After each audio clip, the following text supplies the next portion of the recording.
Uh, hello, hello, hello. Oh, Good whoa. afternoon, Professor.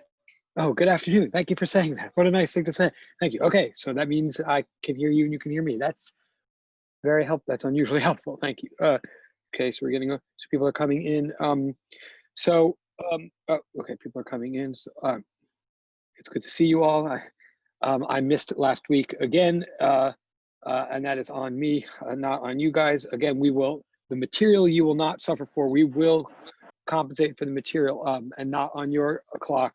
There was nothing I even might have asked you to check out posted video, but I didn't post anything. There was nothing you could have done between then and now. It's on me. And again, your education and your grades should not pay for it. As far as today, oh wait, right. So, okay, people are still coming in, sorry. But I know you've been doing lab and stuff. And so I want to stay with the material that you've been doing in lab, develop it, and hear about it. And I don't want to just talk at you for 2.5 hours, of course. But one thing, hopefully you guys saw, I put in the, oh, why is this not? Okay, and then bear with me, I'm also getting the screen going, but I put in the stream, and tell me if this is not correct or if you didn't see, I put in the stream just now, like 2 minutes ago, I put in something that looked like an assignment, and that could have scared people, especially because it looks like it's due at 5:40 today. It is, but it is just a 1 page of reading, which I tried to explain. And again, you would have just gotten it now if you do check your email like every 3 seconds, which I don't. Yeah, great.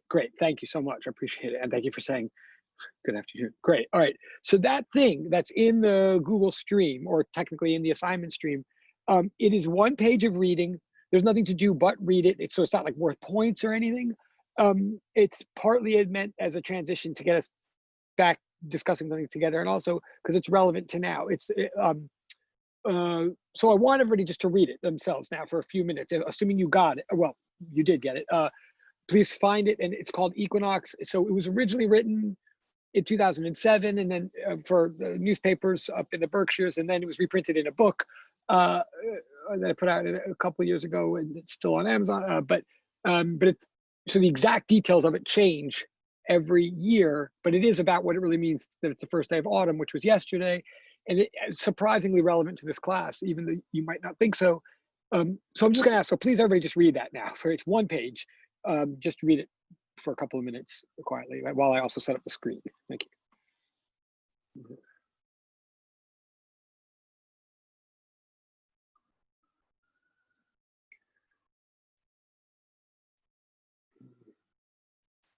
And there are not a lot of people here to do it. I guess that's.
So bear with me, just keep reading if you want.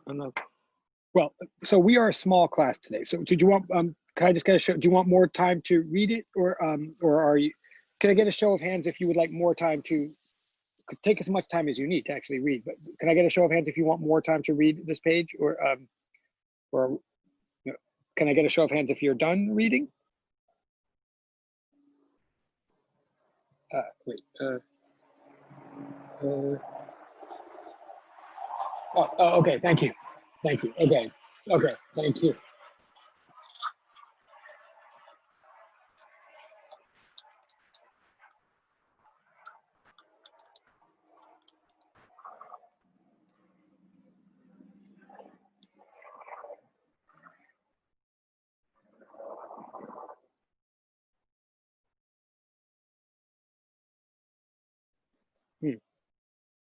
So wait, I feel, okay, so there's definitely, can I get a show of, great, okay, thank you. All right, how about, yeah, okay, cool. And I'm not trying to rush anybody. I just want to know who's out there. Okay, no, take your time. All right, I'll pause for a second.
Okay.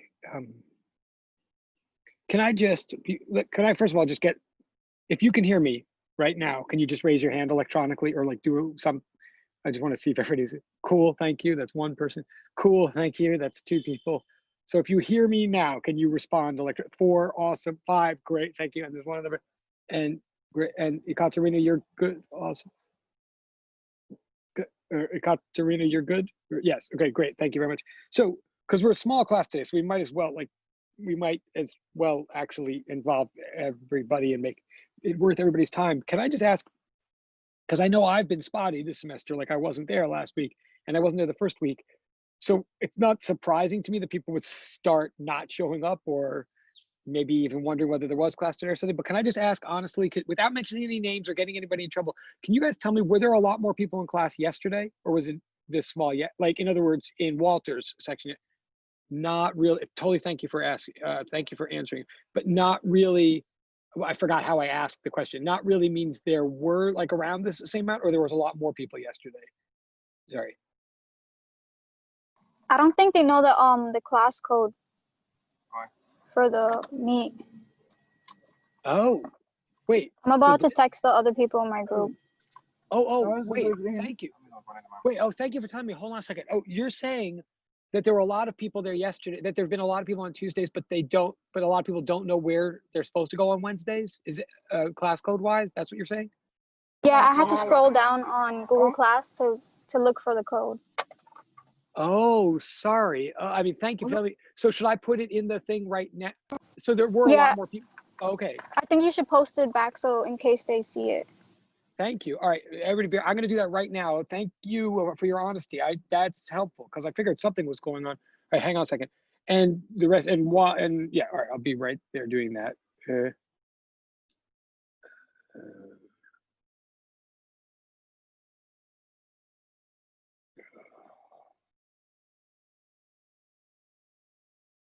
Sorry, hold on.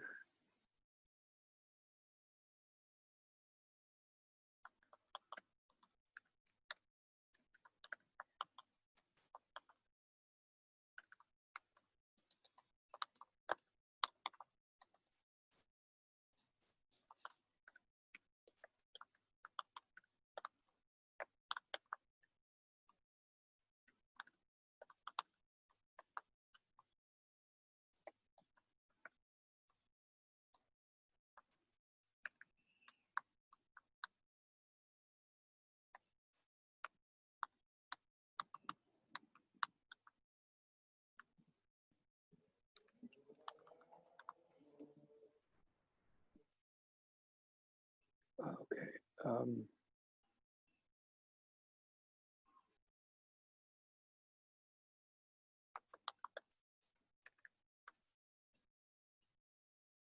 Okay, and thank you for telling me that. I know this is what I get for missing class. Oh, and someone just joined. Wow.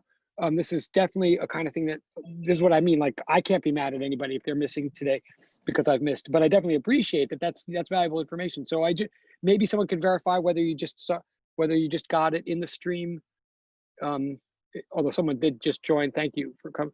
But can anybody verify whether the actual Zoom link for the Wednesdays was just seen in the street? Yeah, not yet. Oh, good to know.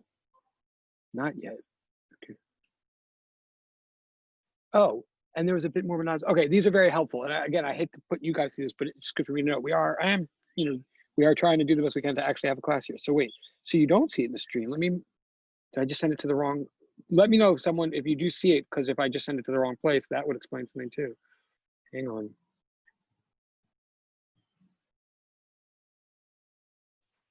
Yeah, I see it. You see it. Okay, thank you very much. All right, so, and again, I do know, just so everybody knows, like, I appreciate that you guys are here. I think it becomes harder to go to a class if the teacher doesn't show up. Like, I definitely, so I appreciate that you guys are here, and I notice that you guys are here. And the people that are not here right now, I do understand the extent to which, it's like part on me. But we're gonna try to get together. What's my point? But I do want to make the most of every minute we have. I was just gonna ask something. I forgot what it was. Okay, back to the chat. Got it. Okay, great. Thank you very much. Great, thank you. All right. So anybody who just joined us, I know it's probably my fault that you're late. It's no worries. We're trying. What I just put in everybody's. I want to discuss this one page of reading that is like a little overwritten. It's like cheesy and corny, whatever. It was written for a different type of audience, but it is trying to say. Some things about what it means that yesterday was the first day of fall. And like, I actually care that yesterday was the first day of fall as a scientist. I mean, I think it actually scientifically, physically means a lot. It actually means a lot in physics, not just in some other way, because it really is about space, time, and specifically points in space and time.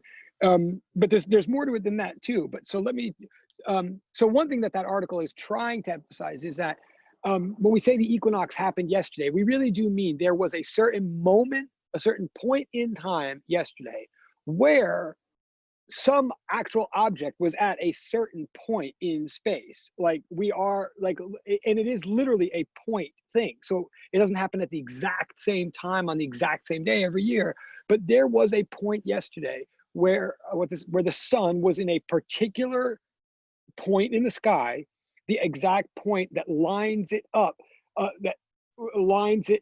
so that its rays slam into our equator directly, perpendicularly. Like, that's what the article's trying to say. I'm not trying to quiz anybody on their understanding. I just like want people to understand it. So I'm just saying, like, in principle, yesterday, if you were lying down on the equator of Earth and you looked up in the sky, the sun would be directly overhead your face. Like you would get a tan on your forehead, like the best possible tan, at whatever, at 9:22 a.m. or whatever it was yesterday. That's when the sun would be directly overhead you. Now, the sun is never directly overhead where we live in New York. That's a related but separate issue. Um, um, but the sun would be in the middle, like it would, well, anyway, so the sun was in a particular point in space at a particular point in time yesterday, such that its rays shined exactly on the equator. Okay, and that happens twice a year. There's two other points in the year where the sun shines at the highest possible place it can on the Earth and the lowest point, respectively. Okay, and one way to understand all of this, and this is where this is going to relate back to the motions and everything you've been doing in lab, like this actually, believe it or not, even though this, I'm saying this partly because it's worldly relevant, but it's shockingly relevant to what we do in this class. You'll see if you bear with me. What I'm saying is one way to understand the seasons is, one way to understand the cyclical, the seasonal cycle throughout the year is make a graph in your mind, or like sketch a graph as I have here, and plot two different versions of time on the two different axes. Like this will be a time versus time graph, which is kind of interesting, but not illegal. On the x-axis, I'm putting here in this graph time of year. So these are like, oh, sorry. 1 second.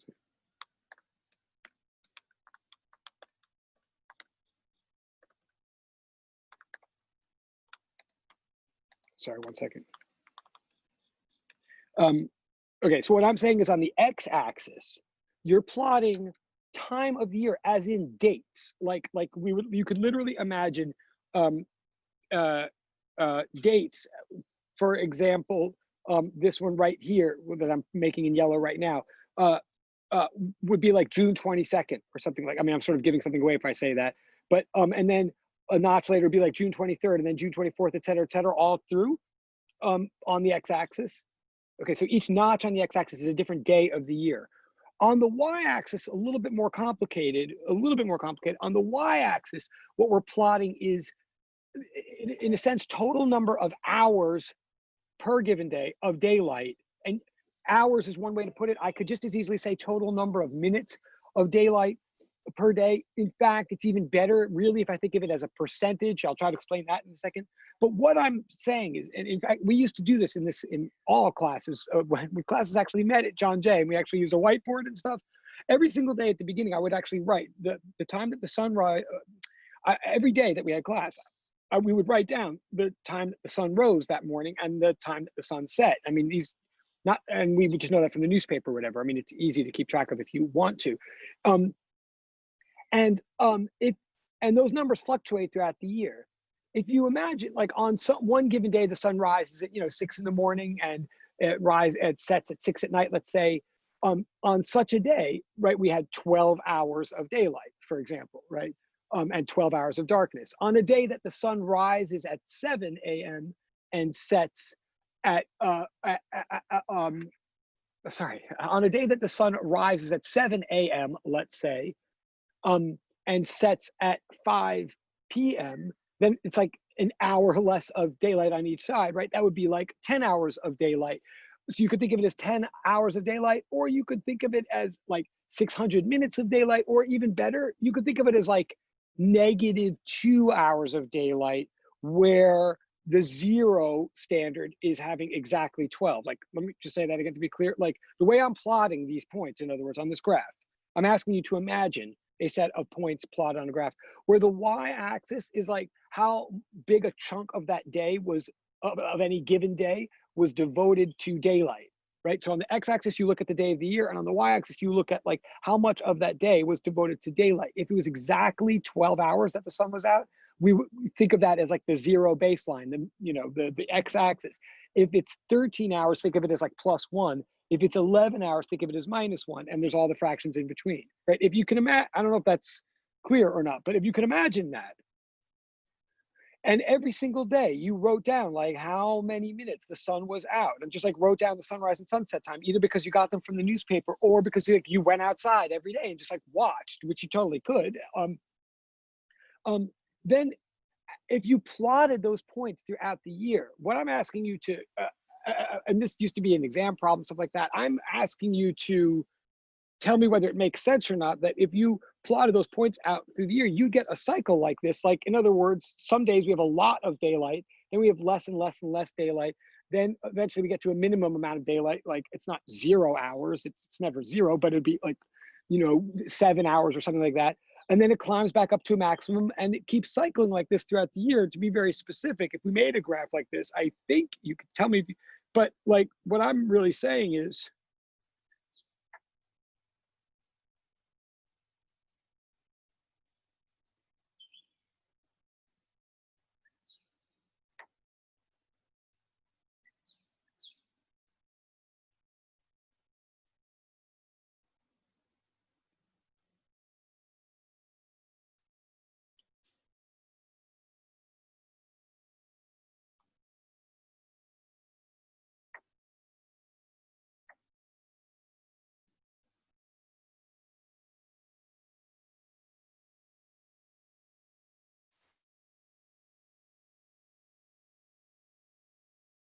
okay, the colors are sort of hideous, sorry. I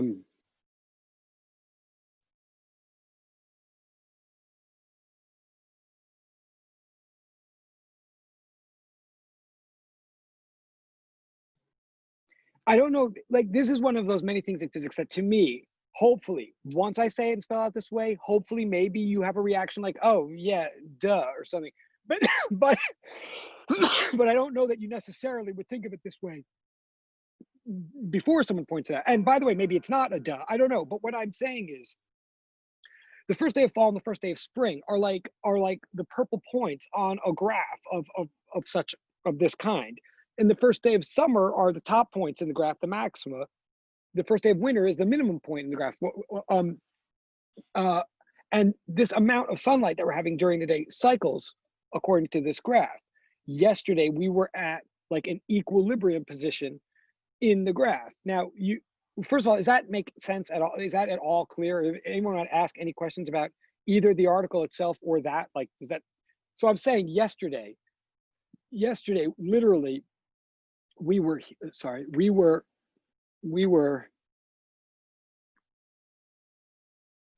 this point that I just circled, specifically that point is where we were in the graph yesterday. I mean, we're still basically at that point, but that is an equinox point, and specifically that one is where we were yesterday, I know, because it's the equinox that falls between summer on our way to winter, like not the other way around. So the next equinox point is the vernal equinox, the spring one.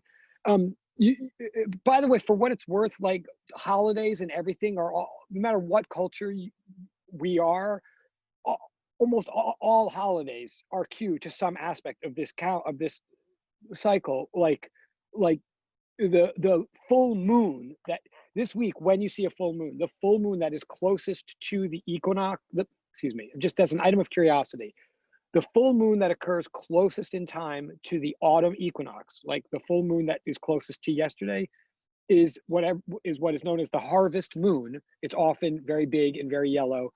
The moon that is closest to the spring equinox is called the Paschal moon. Okay, the Paschal moon is the basis, is the moment that Passover is celebrated, and Easter Sunday, by definition, is the Sunday closest to that. Like Easter cues off Passover, which cues off the Paschal moon. The Muslim calendar also is lunar and cues off these lunar cycles, and the holiday in fall that cues off the harvest moon, at least in Judaism, is Sukkot, like where you see all those structures built all around houses in certain neighborhoods, like where I live. All this stuff, all these cultural things in the calendar ultimately have to do with where we are in cycles of this kind. Now, the reason and that's why I'm bringing it all up, because it's relevant to right now, but really I'm bringing it up because it's this class. Could someone maybe tell me, like, does this graph remind you of anything from this class at all? Or does this bring us to any particular motion number 1 or motion number 2 or motion number 3? Can anybody walk me back to the class from this. Like, what does this have to do with the class, in your opinion, if anything? Or like I guess what I'm really specifically saying is,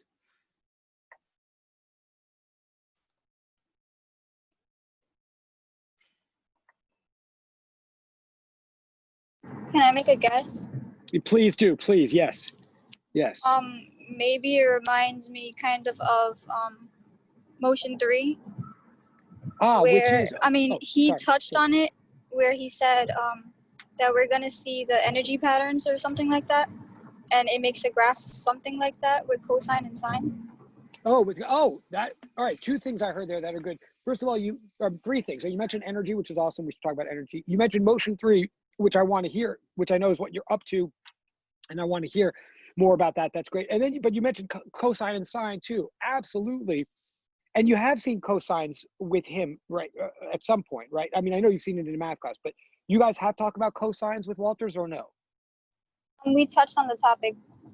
Touched on. Okay. This is great. So yes, cosines are very important for all the motions of this class that we have so far. I'm going to develop more about, we have to deal with cosines sort of very specifically here. Like maybe they're not exciting, but they're very important. So yeah, I agree with you. This is related, and it is related to the energy fluctuations of a system. Hold on, I'm just letting somebody in. This graph that I just drew of like the sunlight, daylight thing is a cosine or a sine graph. Let me draw it a little bit neater. If I draw it a little bit neater, just want to ask everybody, it's either a sine or a cosine, but if I draw it neatly enough, it is actually possible to know which one it is. If I draw it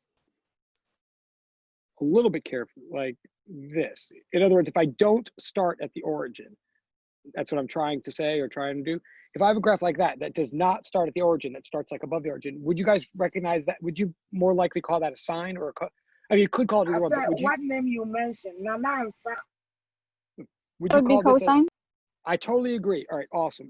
So for example, if on this axis, well, we had x, and if on this axis we had y, this is something like y equals cosine of x. I totally agree. And I think that's very, very relevant to anything and everything that we've done in lab in this class thus far. This is what I want to type. I want to show you how. Hold on one second. I'm looking at the chat.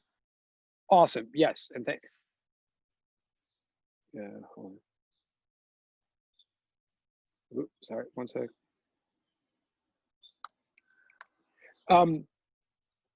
Kent, I think this is very related to the motions we have so far. I would love someone to remind me, because it's been a while since we've met, what those motions are. Like, I think when we last met 2 weeks ago, I mean, just to get you started, I believe.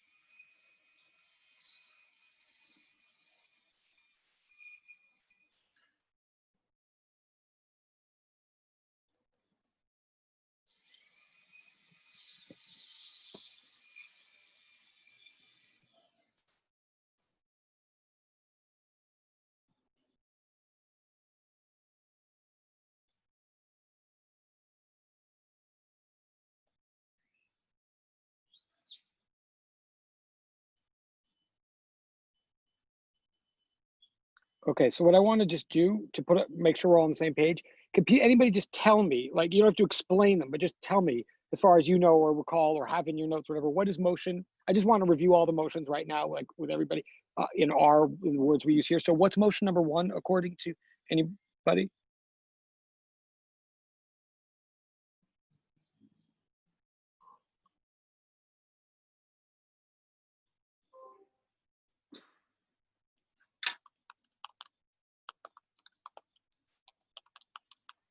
What's the question again? Right, very fair enough. The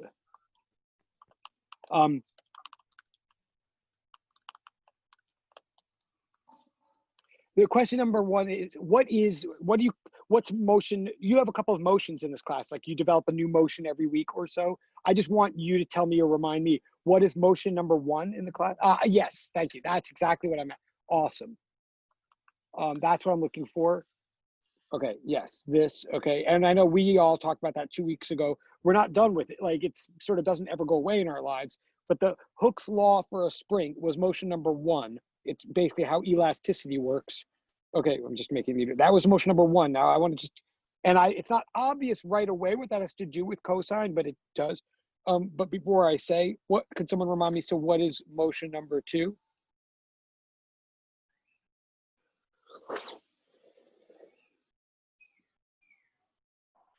Is it like time period proportional to square root mass over constant? Nice, nice. Constant. Cool. Yeah. All right. Like that. Yes, yes, good. So something like this. Yeah, or and even over a constant, I could put yes. That period. Okay. Yes. And yes, that's right. I'm not even going to say anything, but and you could write it slightly different ways, but or another word.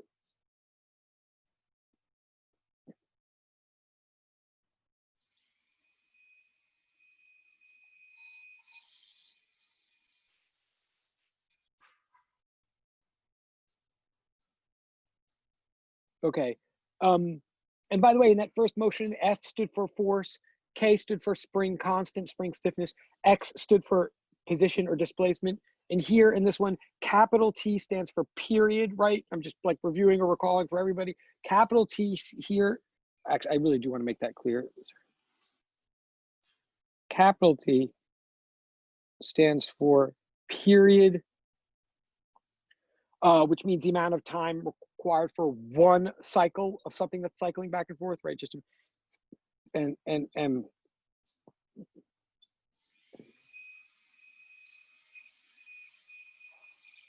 like in other words, capital T is not just any time. It's not the same as lowercase t, right? I'm just reminding everybody, it's the very specific amount of time required for one cycle of a mass on a spring. Okay, so I agree so far, this is great. So we had motion number one, which is basically how a spring worked, how a spring pulls on a mass. Then motion number two is once you let the mass go, once it starts moving back and forth on the spring, motion number two says how that it'll move cyclically, like in a predictable rhythm. And motion number two is about what determines the size of that rhythm. Okay, that's great. What's motion number three?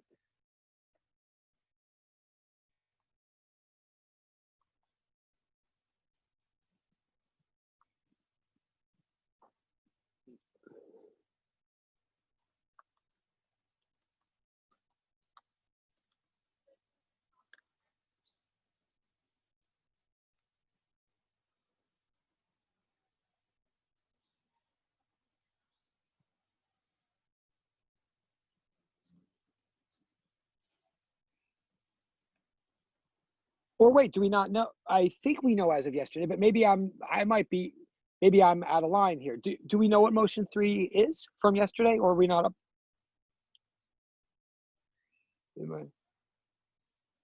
Hello? Yeah, we did some work about motion three. I think it is like A equals 2 pi square root 1 over c, something like that. Oh, okay. This gets a little complicated. Okay, I know what you're saying. Yeah, you're sure the left side of it was A, you say? Yes. Some constant. Oh. Okay. So say the whole thing again one more time. I'm sorry. I think I know what you're, but and I do appreciate that you're doing this. But say the whole thing one more time. It's A equals 2 pi square root 1 over g.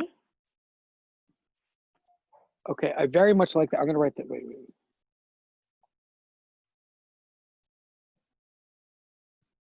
Like this, something like this. You're saying? Yes. Okay. Good. This is very helpful. And did you say it was an equality or a proportionality? It's equality. Right. Okay. So I think so. This is good. This is helpful. And since I think this is the newest and maybe the most the least clear to people, before having a big discussion, let me try to actually clarify for people. I believe if you're saying equals, I believe what you want in the numerator of the square root. I think this is actually an L, not a one. It might be a lowercase L. Does that sound? Oh yeah, you're right. It's my Okay. bad. Okay. It's No, L. cool. No. No, that's good. Okay, great. So at least we're talking about the same thing. And on the left of the whole thing, are you? I kind of want to say I think It I don't was know if it's a T. yes. Okay. That's we're totally on the same page then. So I misheard or whatever. Yes. Then I totally agree that that's the third motion. Okay, and it's starting to get complicated now.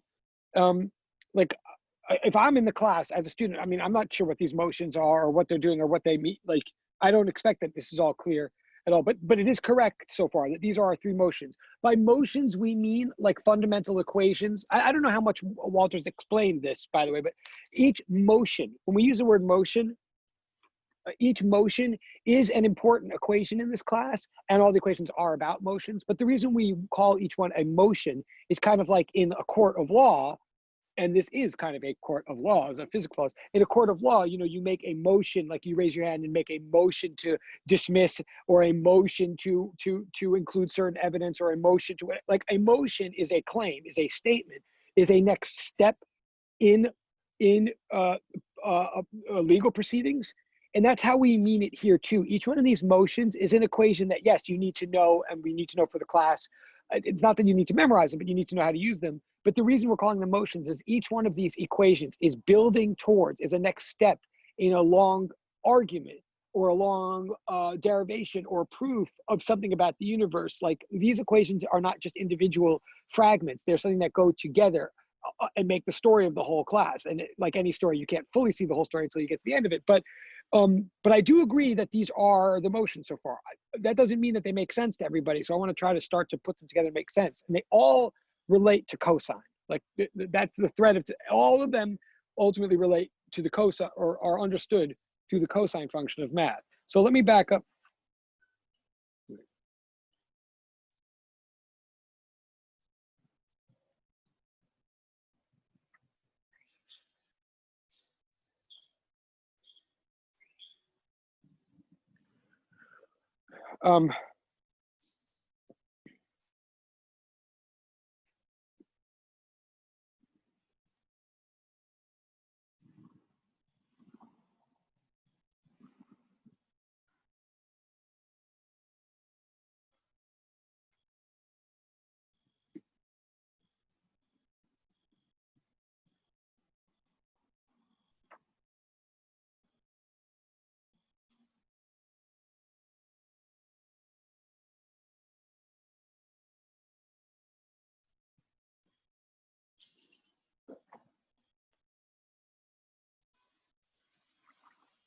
Okay, all of these motions, first of all, one thing to understand about these motions is they're all equations that are true for all time, or they're relationships that are true for all time, but true for all time under certain specified conditions.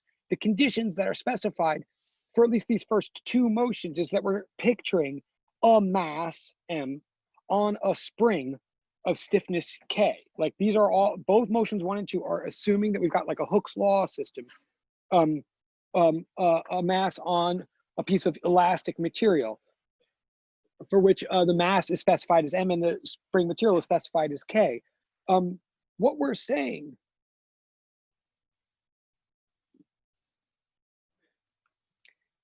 given a mass on such a spring,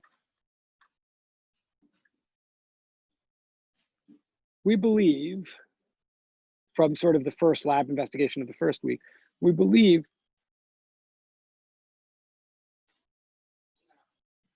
that such a mass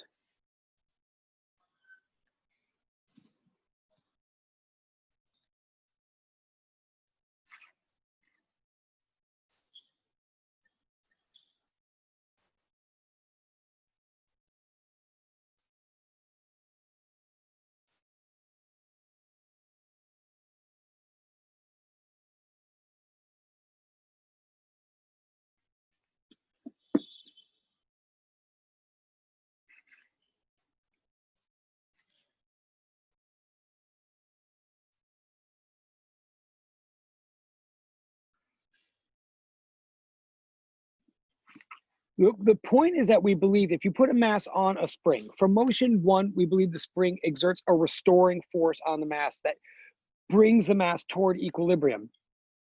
the mass starts moving toward equilibrium, but by the time it gets to equilibrium, it has all this speed built up, all this kinetic energy, so it keeps going past equilibrium toward a point equally far away on the other side, until it loses all of its kinetic energy and has the exact same amount of potential energy that it started with.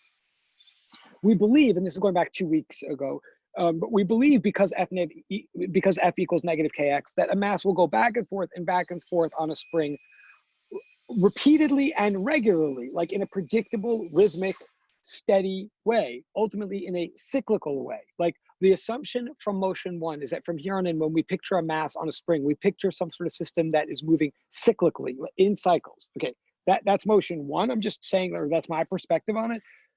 Then motion two is asking us to try to figure out what physical properties of, or what material properties of this physical system determine the rate at which this thing cycles back and forth, right?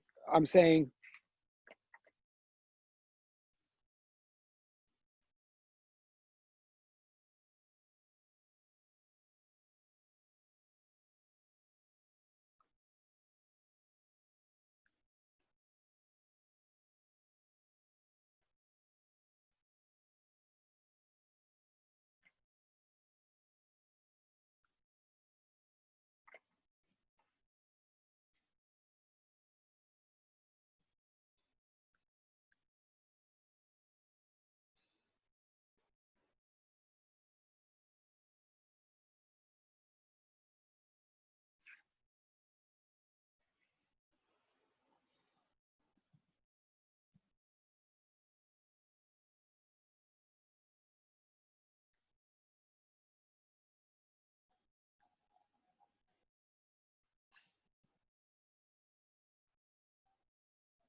okay, I'm talking about motion number two now. I'm again, because we haven't seen each other in a while or whatever, I'm just trying to put the three motions from lab together in a perspective that helps us through the lecture material. So motion number two, it has a square root in it. I don't care about that for the moment. Like square root is a detail. I don't care if it were a square root or a cube root or a square for what I'm saying right now. What I'm saying right now is just the fact that mass is on the right side of motion two, and on the left side is period. Oh, and by the way,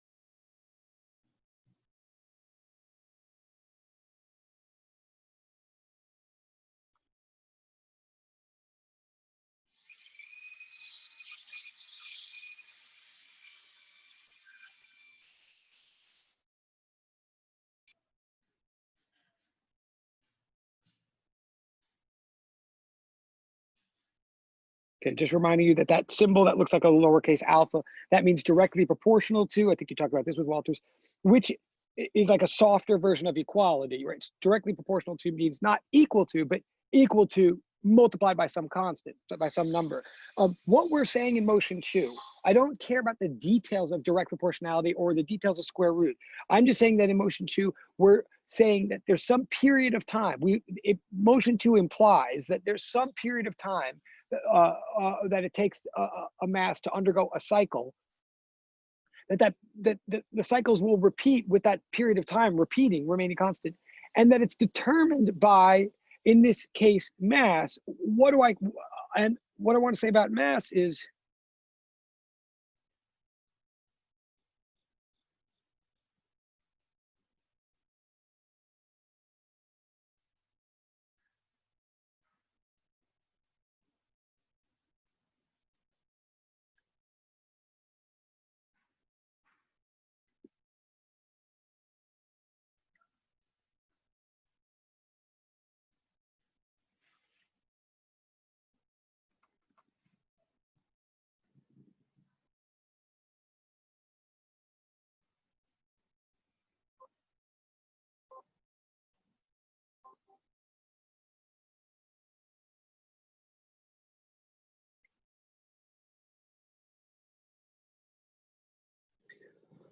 What I want to say is mass is what we call a parameter. Mass is an example of a quantity that in a given setup, in a given system like this one, mass is constant because it's a constant material property of that system. That is to say, when we say mass is constant, we don't mean that the mass of one spring has to be the same as the mass on some other spring. It's not constant throughout the world. It's not constant from one experiment to the next or from one time to the next. We just mean that in a given system, once you know the system and describe it and set it up and do experiments with that system, then the mass will remain constant throughout those experiments done with that system. So the mass is a physical description of the system, that type, and that's why we know we can rely on it to be constant. It's not, in other words, it's not a constant like 9.8, or it's not a constant like pi, or like Planck's constant or something. It's not a constant about the universe. It's just a constant about the physical description of a given system. We call that type of constant a parameter. Okay, that's, I don't know if I said this 2 weeks ago or not, but I wanted to say that word. A parameter is a constant material property of a system. Okay, more examples of parameter.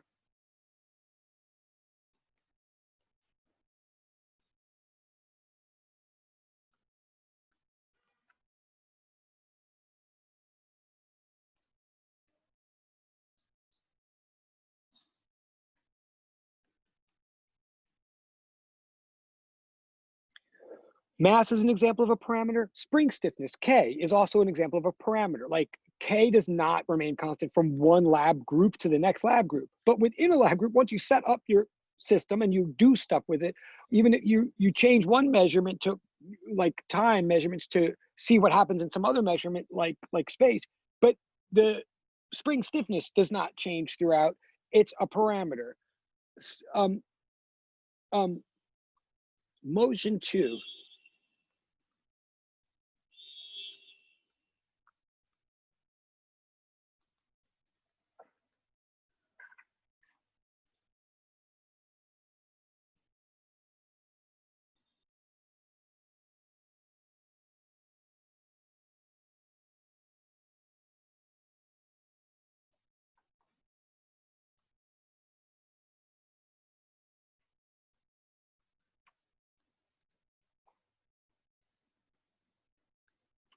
Motion 2 is saying, if we like, okay, we just made this mass on spring system. It's going to go back and forth and back and forth. It's going to keep time in a sense, like a metronome or something. It's going to go tick tock in a way. And we want to know at what rate it's going to do that, how much time it would take for each of its ticks to be. What we're saying in motion 2 is, oh, well, that's related to the performance that you could measure of the system is determined by, we believe, the mass, that parameter of the system. That's motion 2. Motion 3 then looks at a system that looks different. Motion 3 looks at a pendulum, right? A totally different system.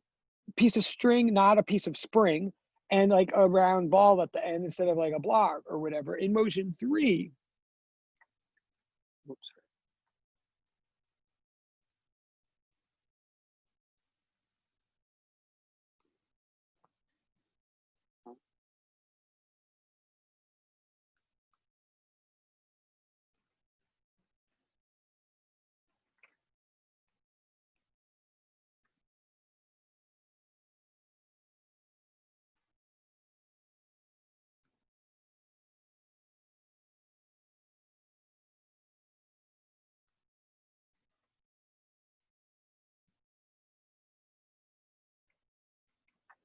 We look at a different system in motion 3, but we notice that this different system, the system that is made of different objects and looks different, does something similar in performance. This other different system also moves cyclically or periodically, right? Like it doesn't move back and forth like this, like spring, it moves like this, but it still has, so it couldn't be any more different in a way. It's like curved, not straight. But it's a straight string, not a twisted spring, blah, blah, blah. But it does one thing that's the same, which is it goes back and forth cyclically in time. It oscillates, right? It's a different system.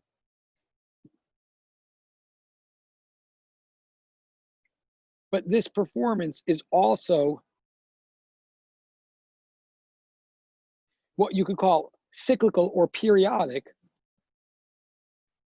this system, in other words, the pendulum, is also an oscillator.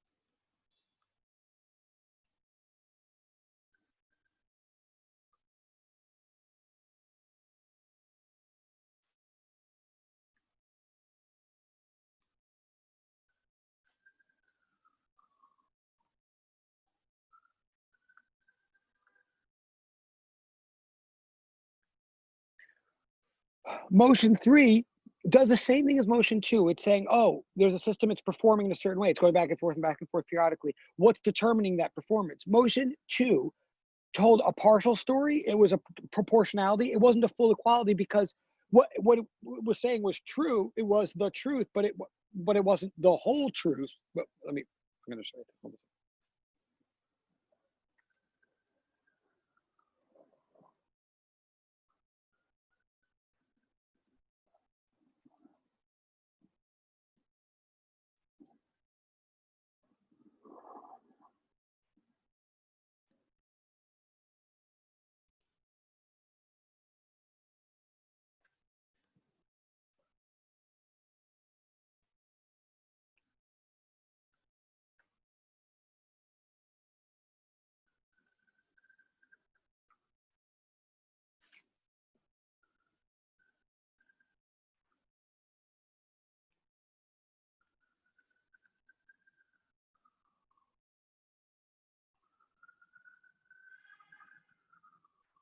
In motion 2, looking at a mass spring system, what we said was, what we found or speculated or tested or convinced ourselves was 100% true, that mass determines period of a mass spring oscillator. And in fact, it was even very specific. It was the square root of mass determines a period of oscillator. As in, if the square root of the mass got doubled, then the period would double. Like, that's what that means, right? That was true, but it wasn't the whole truth. As in, that doesn't mean that mass is the only thing determining the period. It turns out, we said direct proportionality because we didn't know the exact equality. We didn't know what other factors might be determinant. It turns out there was another parameter, or it will have turned out, that there is another parameter besides mass that determines the period of that system, and that was the stiffness of the spring. Then we go to pendulums. And with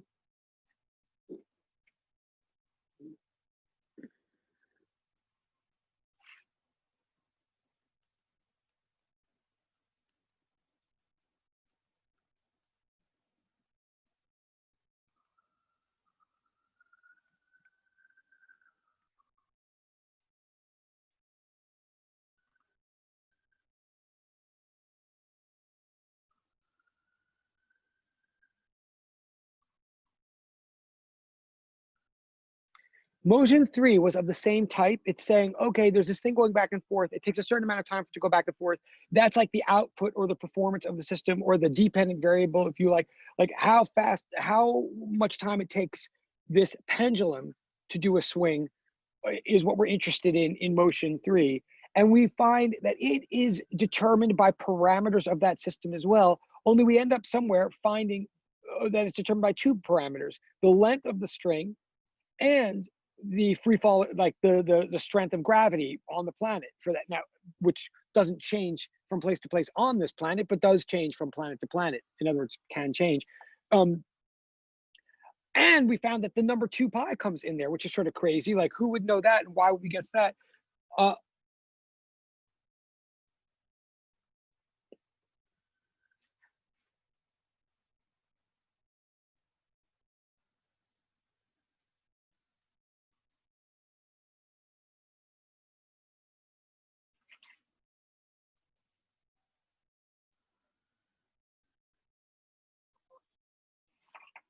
Like, we can say something is directly proportional if we know there's a basic relationship, but we don't know the exact constants involved.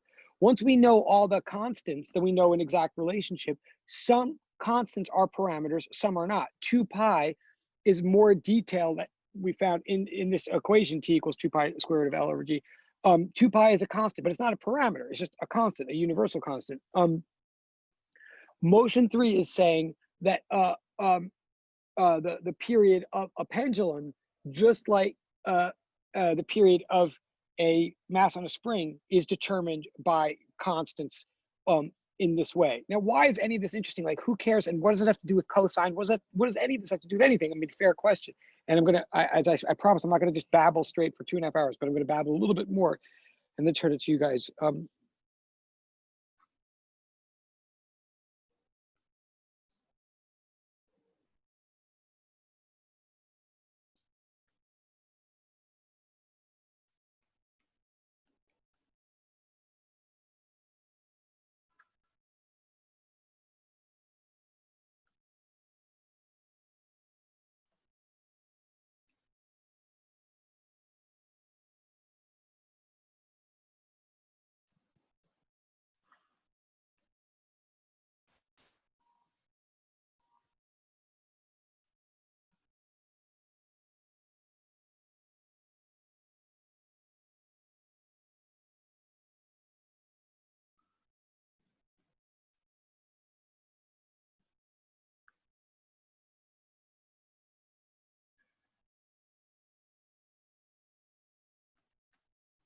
Now, all of our systems so far are oscillators, and both of our systems so far, mass on a spring and pendulum, are oscillators, just in the informal sense that they go back and forth and back and forth, just like an oscillating fan, like swivels around the room back and forth. Anything that goes back and forth, we call some kind of oscillator. We're saying that the systems that we looked at so far are oscillators that have some regularity or rhythm in time. We have equations for them. The equations help us like predict things, but why are the equations so special, or what are the equations actually saying conceptually?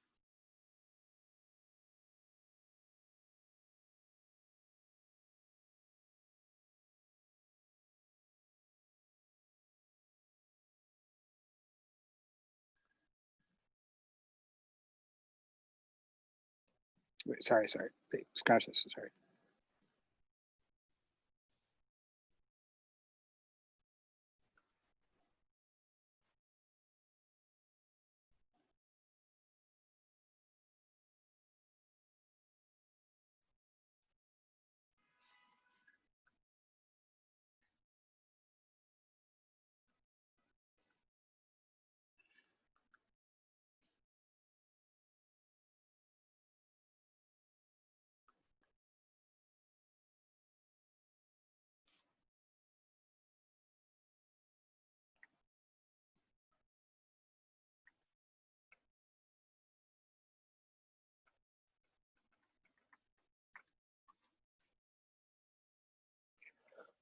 Both equations that we have, or one's strictly an equation, one's a direct proportionality, but both motions that we have that have a t on the left side, they're both a way to find t, okay? And the reason there's two equations is one is about mass on a spring, one's about a pendulum, so I mean, they're for different circumstances, but they're not just a plug and chugging thing. What they're both saying when I am telling you that the equations relate period of an oscillator to the parameters of that oscillator, the real juicy information here is that the period of the oscillator is not being related to anything else, such as the configuration of the system. Let me be, well, in other words, both equations say something that seems obvious until you consider other possibilities. Both equations are saying the amount of time it takes for this oscillator to go back and forth, the amount of time it takes an oscillator to do one round trip is determined entirely by the materials of the oscillator, not how you set up the oscillator. In other words, with the mass on the spring, it says, yeah, well, let's say, well, with the pendulum, it says specifically, if you want to know how much time it takes this pendulum to swing all the way across and back, if you want to know how much time it's going to take the pendulum to do that, look at the length of the string, okay? Maybe you'd expect that, maybe you wouldn't. Look at the strength of gravity on the planet. Oh, okay, maybe you'd expect that, maybe you wouldn't. I mean, the pendulum is falling, so maybe that makes sense. Okay, but look no further. It says if you want to know how, and I will write this down in a second, but what I'm saying is if you want to know how much time it will take a pendulum to swing across and back, you look at the length of the string, you look at the strength of gravity on that planet, but you don't look at anything else, or you don't need to, you can't, it won't help if you look at even how far back you held the pendulum initially, right? This is the important point that I'm making. I'm gonna write this down specifically in a second, but notice that the equation for period, in either case, the case of the pendulum or the case of the mass on the spring, the equation for period does not make any reference to the setup of the system. It does not make any reference to the initial position of the mass on the spring, like how far away you held it from equilibrium originally, or how far away you held the pendulum. It doesn't make any reference to configuration, to initial conditions, to initial position, whatever you want to call it. It does not make any reference to how you set up your system. It only makes reference to the ingredients of that system. In effect, what this is saying, and this is a very strange and big deal, it is saying, if you look at those motions, I mean, we could do a million math examples or not, like they're going to look like gibberish until they don't. But the first thing I want you to see in my section of the class about the not gibberish of it is when we write down, if we write down period is proportional to mass, or period is, if we say period is equal to square root of L over G times 2 pi, we're saying that you never ever have to plug in how far back you held the pendulum initially. You never have to plug in theta naught, if you like, or x naught, or whatever you want to call it. You never have to plug in how far back you held the mass in order to find out how much time it's going to take to go across. So that means we really are saying, if we believe these equations, if we believe them, we are really saying that if I take a mass on a spring and I hold it out here and let it go, it'll go like, contrast that to holding it out here and letting it go, we're saying that a mass on a spring going like will take the same amount of time for each as a mass on a spring going. That is what we're saying. I'm going to write that down again in a second, but please understand that that is actually weird. Like, it's not obvious. I don't want to make these more complicated than they look, but just in English, these equations for period say that the period has to do with what the system is made of, not how you set up the system. It's saying that the period of time for an oscillator does not at all depend on the size of that oscillation. Time does not depend on space. So I'm going to write this down. I'm saying the kind of oscillation we're talking about, in other words, what I'm saying, it appears to be true of both the pendulum and the mass on the spring, is they are a special kind of oscillators where the oscillation is constant in a very special way. They are called harmonic oscillators. That's what I want to write down. Oh.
Whoa, sorry.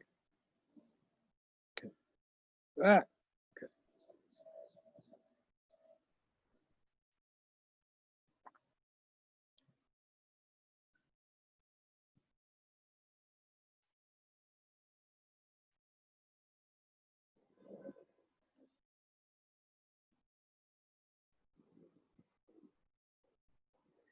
So I'm saying, oh, so someone's in the waiting room. Sorry. All right. I am saying an oscillator is any kind of system that goes back and forth in any kind of way. Like an oscillating fan swivels back and forth across the room, and it might be slowing down. While it does that, it might be speeding up. It's going back and forth, but not necessarily in any kind of like regular or rhythmic way, or like I can pace back and forth in the front of the room. I'm an oscillator then, but I'm not necessarily pacing in any strictly rhythmic way if I'm just oscillating. But if something is harmonically oscillating, which it turns out is what we're talking about here. There's like a new term we're defining. A harmonic oscillator is a special kind of oscillator, an oscillator which takes a certain constant amount of time to do its thing, a certain amount of time per cycle, and that amount of time is not dependent on the space or size or setup of that cycle.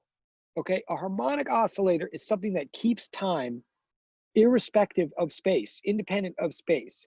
I'm going to say this one last way as strongly as I can, because I think it is a really big, and then I'm going to stop and like let us do stuff. But what I'm really saying is like, picture a really, really big pendulum, a pendulum that we hook to the top of some tall building, like in the stairwell, in the emergency stairwell in the back of some tall building. We hook a string up to the ceiling and we let a long string go down a long, long stairwell, and we tie a brick to the end of that string. So we make the super, super long pendulum where the string is super light compared to the thing on the bottom of it, just make it sort of extremely well behaved as possible. Okay, we're saying now, walk down to the bottom of that stairwell. And by the way, when I went to college, actually, our physics department, we had one whole building, which was the physics department. I mean, we had a bigger campus, whatever. And we had a physics building, and they did have exactly this, because they had in the stairwell like a super long pendulum that people did stuff with all the time. And one thing you could do was you could take this brick and just like walk away from the plumb line that the string would normally fall down, and you could walk away, give the brick an initial angular displacement of some kind, and let it go, and it would start rocking back and forth like a pendulum, like you would expect. And because it was super, super long, and because the string was super light compared to this heavy brick thing at the bottom, it would do that for a long time. Like it would keep going for a nice while, and each swing would be pretty much almost as long as the swing right before it, right? It was like a really good pendulum. But of course, it was in the real world. It was in the real world. It was imperfect. There was friction on this pendulum. It would damp out this oscillator. Like the amplitude of each swing, the size of each swing, did get slightly smaller and smaller as time went on because there was friction. So it was a realistic pendulum.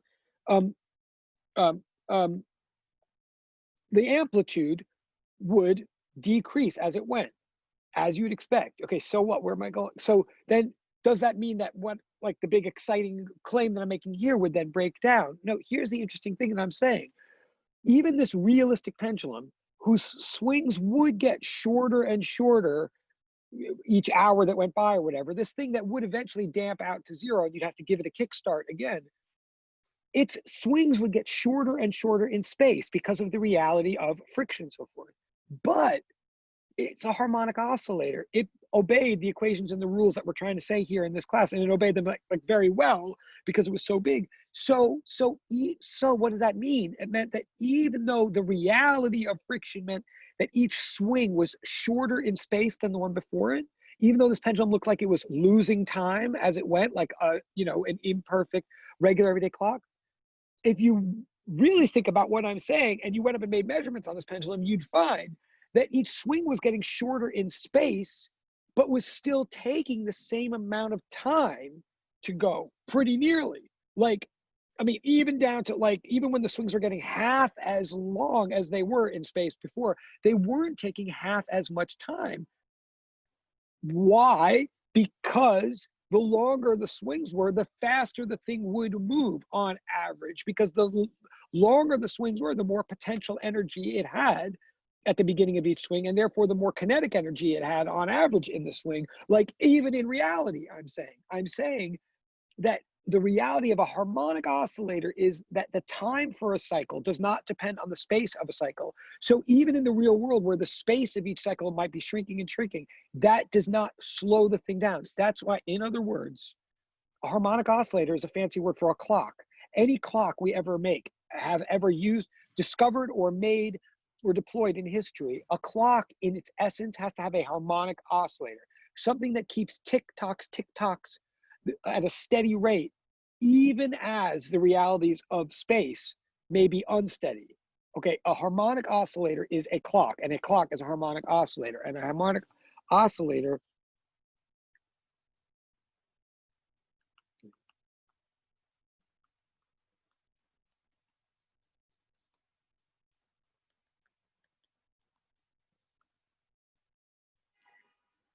Oh, sorry.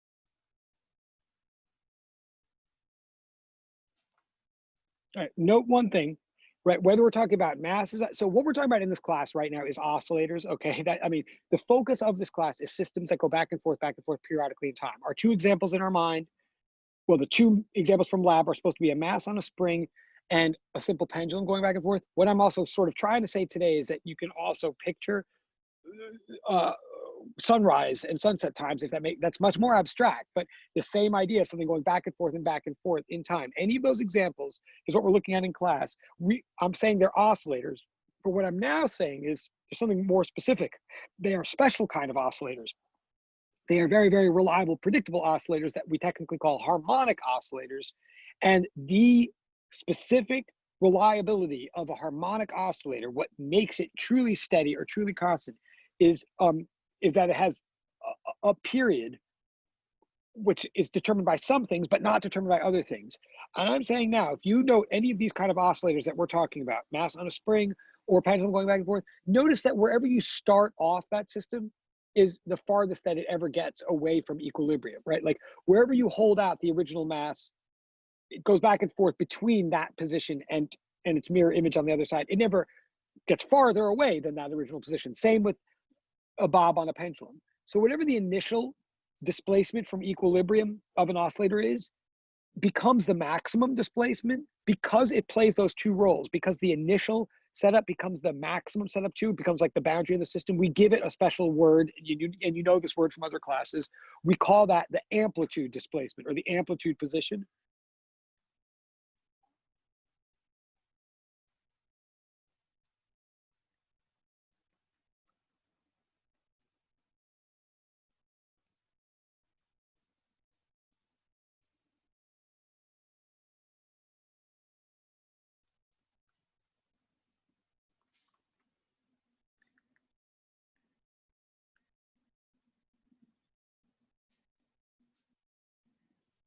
Oops.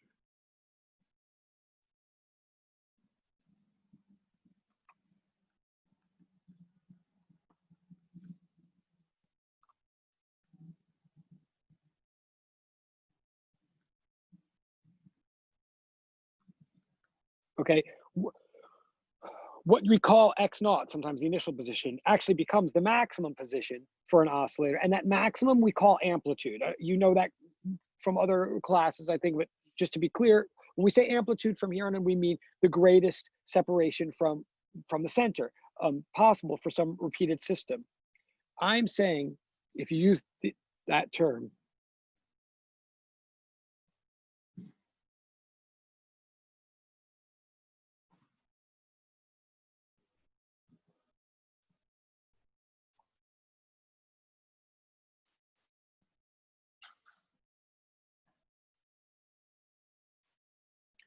okay, then if we define amplitude to be the maximum displacement from equilibrium, which for a harmonic oscillator is the initial displacement from equilibrium, if we use that definition, then the best way I can say in English what a harmonic oscillator is this.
A harmonic oscillator.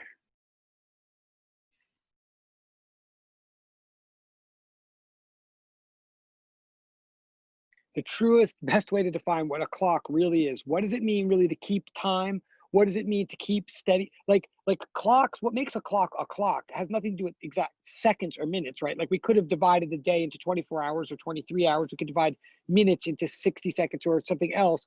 It's not the actual numbers that make time time. What makes a good clock is that it doesn't die down or speed up, that it is steady, right? That the amount of time that each tick represents is reliable. The fancy, but the more technical way to put that in physics is what makes a clock is something for which the period does not depend on amplitude. That the amount of time, the amount of time for each cycle is entirely determined by the construction of the clock, not the setup of the clock. What it's made of, not how far back you initially stretch it. Even though it is all about stretching, like any clock has a Hooke's law thing in it, a restoring force that brings you back to equilibrium. But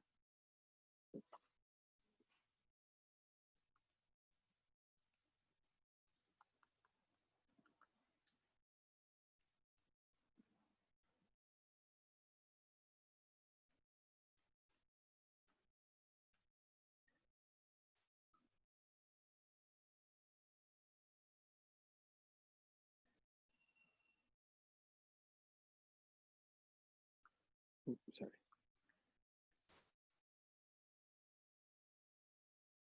Sorry.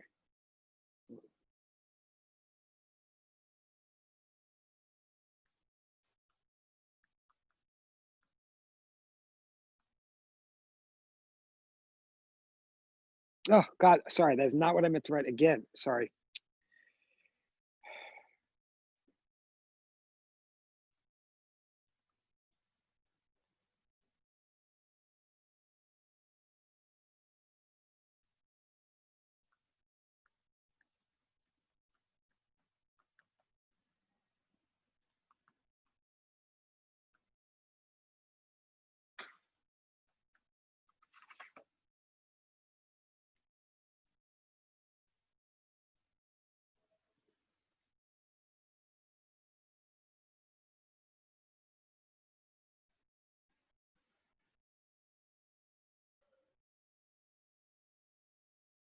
I am literally saying, and I know I'm saying it a bit too much and also not enough. I'm saying if any clock that's actually a good working clock is made of a harmonic oscillator. Either if it's an old-fashioned mechanical like pocket watch, then it actually has a mass on a spring inside.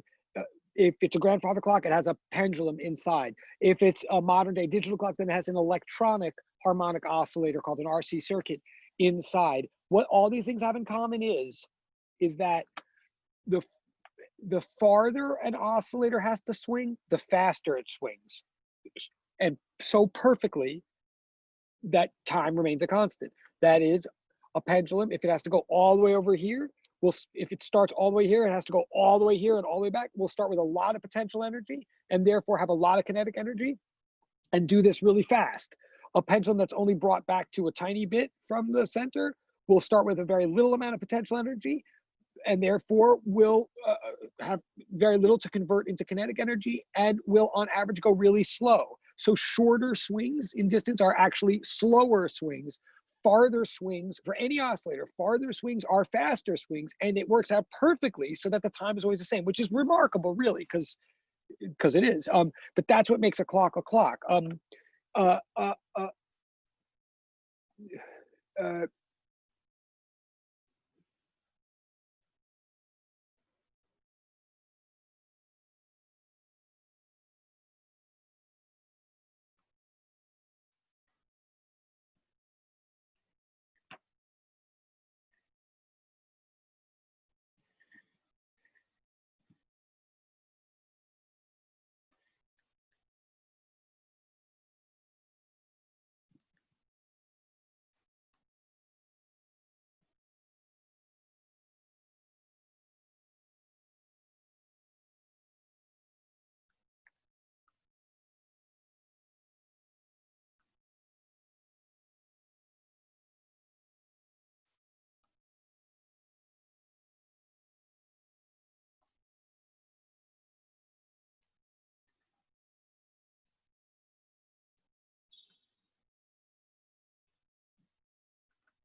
Okay, side note that also makes it interesting to me is like, so yeah, so I was saying the essence of a clock is this, um, and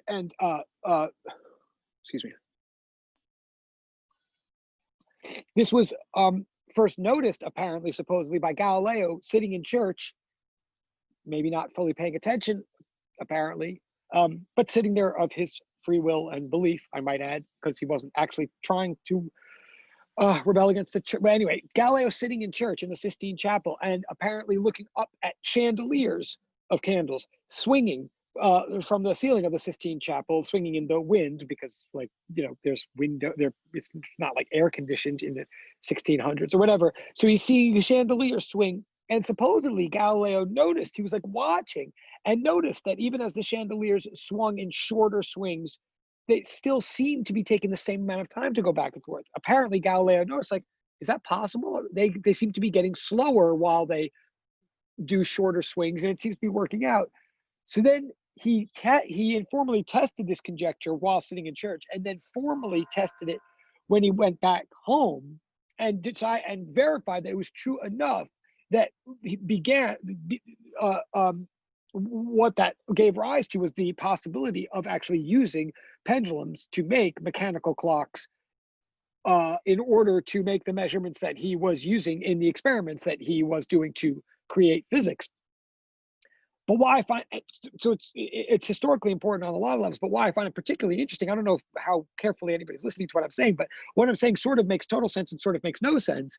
I'm saying that Galileo like noticed that the amount of time that chandeliers took to swing was basically the same, no matter even in the real world, and then verified that, and then decided, oh great, so we can use these pendulums, these oscillators as clocks because they keep really good time. So we can now make clocks out of them instead of just like having an hourglass or something or a sundial. We can actually make fairly precise time measurements and do experiments and other things with these clocks. But the one funny thing about this story, it's worth thinking about is, and it's all true, supposedly. I mean, it certainly is true that Galileo did a lot of analysis of pendulums and all that. And it's certainly true that pendulums do this. But the weird thing is, if Galileo used this, so I'm saying Galileo used this discovery about pendulums in order to invent the mechanical clock out of a pendulum. But what it raises the question, if he didn't have a clock before this, which he didn't, they didn't have clocks, mechanical clocks before this. If they didn't have clocks before this, how did he know that the time was constant? Like, what is he's using a pendulum as a clock because it keeps such constant time. But how the heck does he know that it keeps constant time if he doesn't have a clock to compare it to? That is a question worth asking yourself, or worth asking me, or whatever. Because and it's a valid question. It's the funniness of science. Now the answer is, or the rough answer is, well, he had a slightly worse clock, just like the pendulum is a slightly better clock. It's not perfect, nothing's perfect, but it's a major improvement. What he had, how he decided that the pendulum was keeping constant time, was he compared it to the most accessible, most handy, reliable clock that he had at the time, which was his heartbeat. He may even have sang to himself. I mean, he apparently did do this while doing experiments. He may even have sung or rapped or something in order to keep something musical in his mind and therefore keep a beat. He may have done that as well. But the only the sense of rhythm that you ever can rely on, even if you're incredibly musical and force it that way musically for yourself, what it's all keying to in the end is the metronome of your body, which is the heart. That was his clock until he made a pendulum clock out of just enough skepticism in his own heart to need a better clock, but just enough faith in his own heart. I don't mean this as a cheesy thing. Well, I sort of do, but he had enough skepticism in the value of his heart as a clock that he needed to make a better one. But he had enough faith in that heart to use it as the basis and the verification for his better clock. I mean, that is actually the way science works, right? It's nothing is out of nothing. Anyway, that's the English of this. We have to now tie all this. Whoa, that's very nice. Thank you. I appreciate that. Anyway, and I feel like I should totally stop. The one thing that's lacking in all of this is, well, sorry, I'm totally, one thing that's lacking in all this is the math. I have to tie this back for all of you to the math of cosines. That's where this is going. I don't know if that'll make it more or less interesting. But the takeaway for the moment is a harmonic oscillator is one whose period is independent of its amplitude. Now, I got to start making this mathematical. Cosine and sine are periodic functions. They are the functions in math that create graphs that look like what we're talking about here. Like,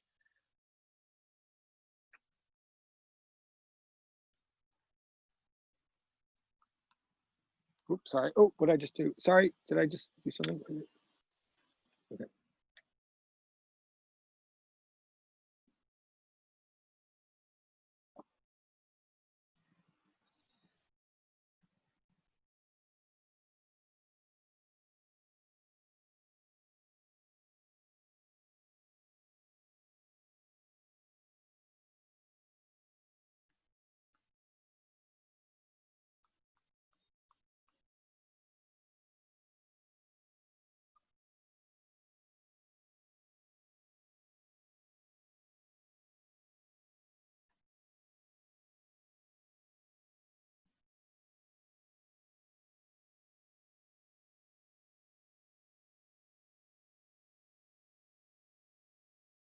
Okay, if we now go back, picture the mass on the spring from lab number 1, or picture the pendulum bob on the string from lab 3, either one, just picture the idea of something going back and forth cyclically in time, right? If we were to make a scatter plot, I mean, there's various different ways to collect data, but if we collect data in the maybe not in the easiest, but in the most natural physics way, that is, if we collect space-time data, if we let our clock in the lab tick, if we let time progress, and we watch at every moment or every 2 moments or every 5 moments, every 5 seconds, every 10 seconds, whatever, if at steady intervals we watch where our oscillator is, specifically how far away it is from equilibrium, right? So if we plot those points, so if we get the pattern of how our oscillator extends and compresses or swings back and forth around an equilibrium position, if we were to graph that, and we sort of did in lab 2, I guess, but if we were to literally make a graph out of where the thing is as a function of time, if we were to make a graph like the one I began the class with today, like that, I think we would find, I think you'd agree, or I think you have seen, we find something like this, right? In other words, very specific, we find something that goes, well, what is this? Hold on. Like we do, that's what we find. Hold on. Like, even in other words, we find that even if you don't know anything about math, which is, I don't know what that means, but even if you've never taken a math class and have never heard of cosine or anything like that, as long as you know how to graph, you don't need to know special math to see in a lab, or even, I think, to believe in picture, even if you can imagine a lab. I think the reason, hopefully everybody would agree, that as long as time is here,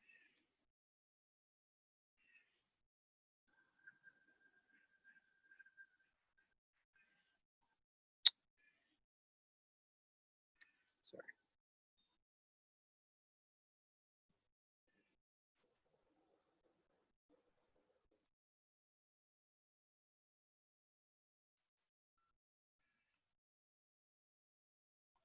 You know, whenever I do square brackets, I mean that to mean units. When I do square brackets, I mean it. So I'm just saying, as long as time is on the x-axis measured in seconds or something like that, and displacement from equilibrium is measured on the y-axis measured in meters or something, the reason that I believe that we can all agree that we would see something like that, even if we never heard of cosines or sines, is because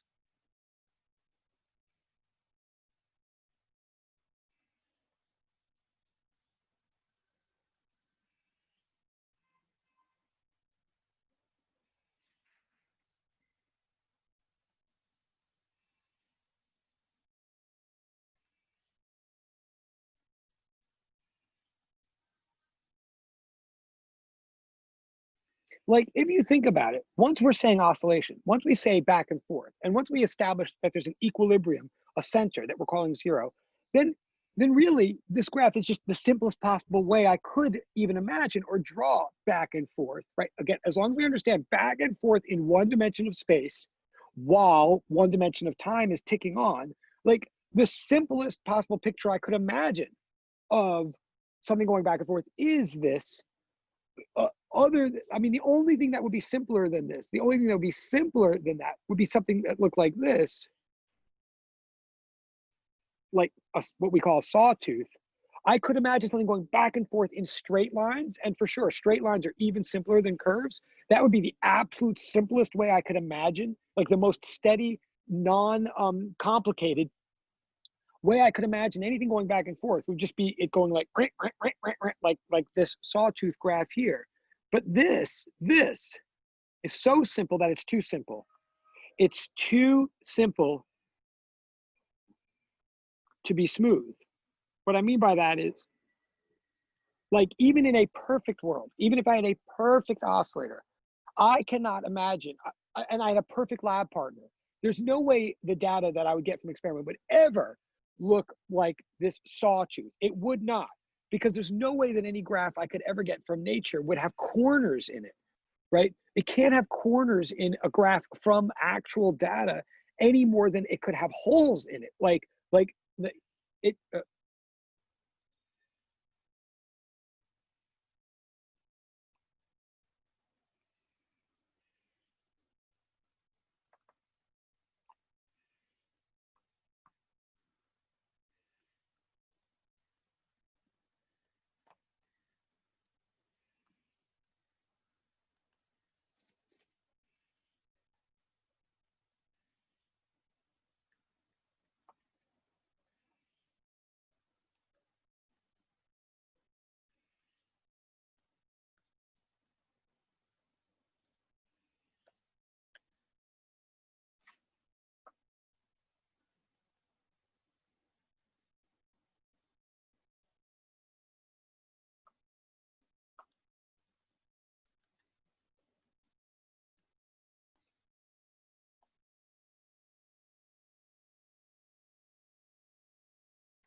let me make something very,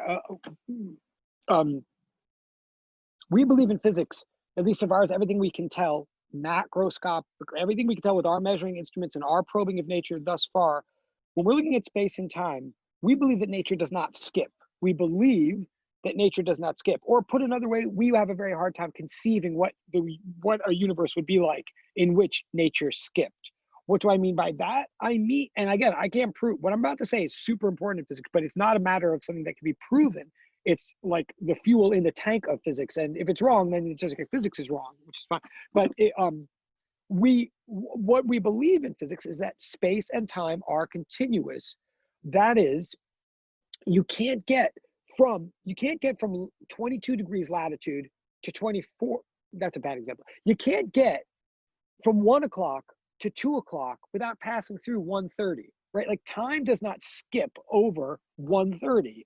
Similarly, space does not skip over 23 degrees latitude. Like you can't walk north, from start at the equator. You call whatever numbers, use whatever numbers or any system you want. You can't walk from here to there without passing through the points in between, right? So what? Well, so similarly then, if you believe, and I can't prove this. It's just like the way it seems to us, that there aren't holes in generally speaking, macroscopically in the mechanical world, we don't come across holes in space. I don't know what that would mean. I mean, and don't worry about black holes for a second. And we will worry about black holes by the end of the class. But for the moment, in the lab room or in your apartment at home, I hope you don't tend to encounter holes in space. I don't even know what that would mean, right? And neither do you. Like if a space is the hole between your bed and your wall or something, if space is the hole between items of matter, then I don't know what a hole in space would be, right? I don't know how you could skip a spot in space to get to somewhere else in space any more than you could skip in time.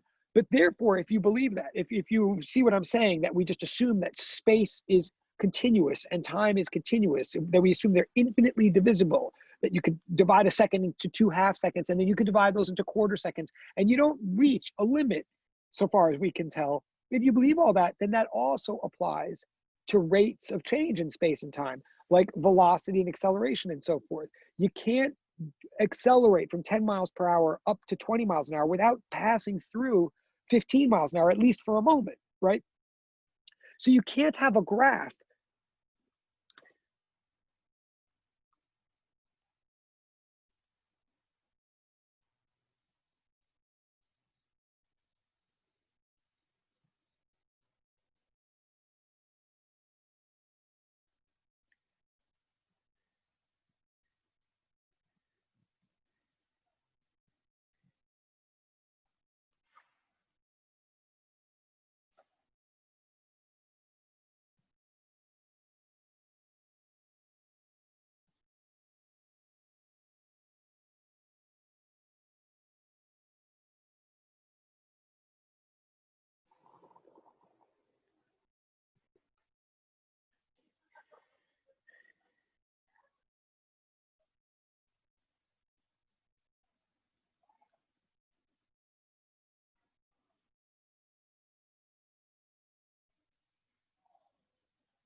If you make a graph of something moving in space and time, if you believe that that graph can't realistically contain holes, like you can't have a graph that has a jump discontinuity in it. You can't have a graph that says it was here, the thing, and then it was there, but nothing happened in between.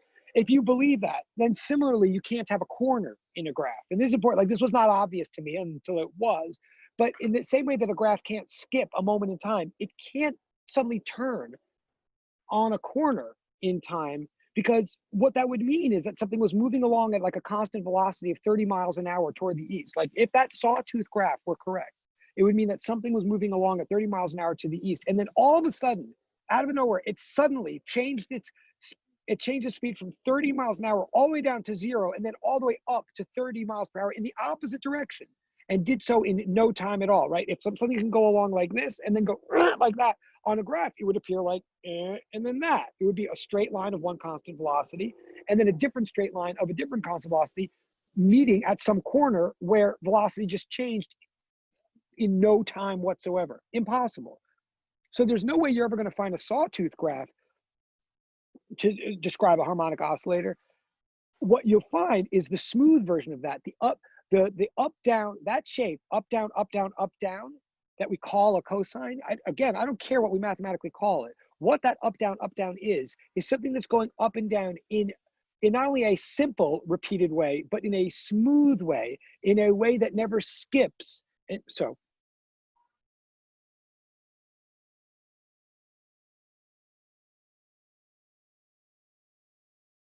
I mean, I'm drawing it hideously each time, of course, but if I draw it nicely, this graph,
this graph that in math we call the cosine graph, and the sine is just like if it starts at the origin, right? This cosine graph, again, for the moment, I don't care about triangles or anything like that for the moment.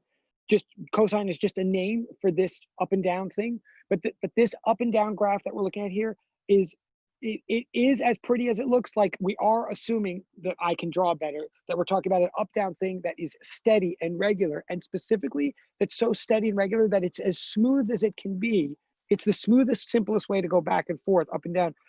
It is a continuous graph. Like, there's no holes in it, and all of its slopes are continuous. There aren't any corners, and the slopes of the slopes are continuous. Like, that's the nature of this graph, is that it actually describes reality. Nothing is just happening out of nowhere. Oh, hello. Okay, wait, and I'm going to take that as a subtle reminder that I'm going way. Okay, I really have to stop talking soon. I know. I I'm trying to make sense out of like this pattern that we have that we're studying in physics. It is ultimately called a cosine in math. The thing is, in math, cosine gets into trigonometry and all these things about angles and right triangles, and then ultimately circles, and all of the stuff that, first of all, a lot of people don't like. Second of all, a lot of people don't necessarily feel comfortable with. Some people do. But third of all, you definitely might not have any idea, why would any of that stuff, why would degrees or angles or triangles have anything to do with something going back and forth in time? The reason for that,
Whoa, sorry.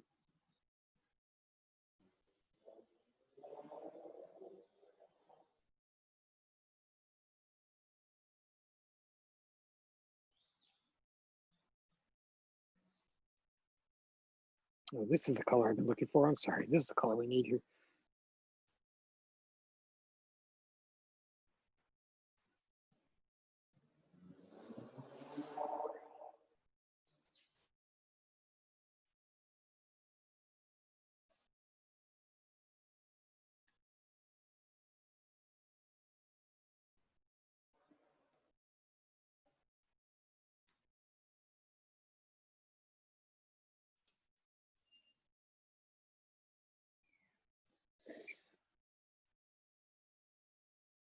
All right, this is the thing that I want to try to bring together today when I shut up, which will happen.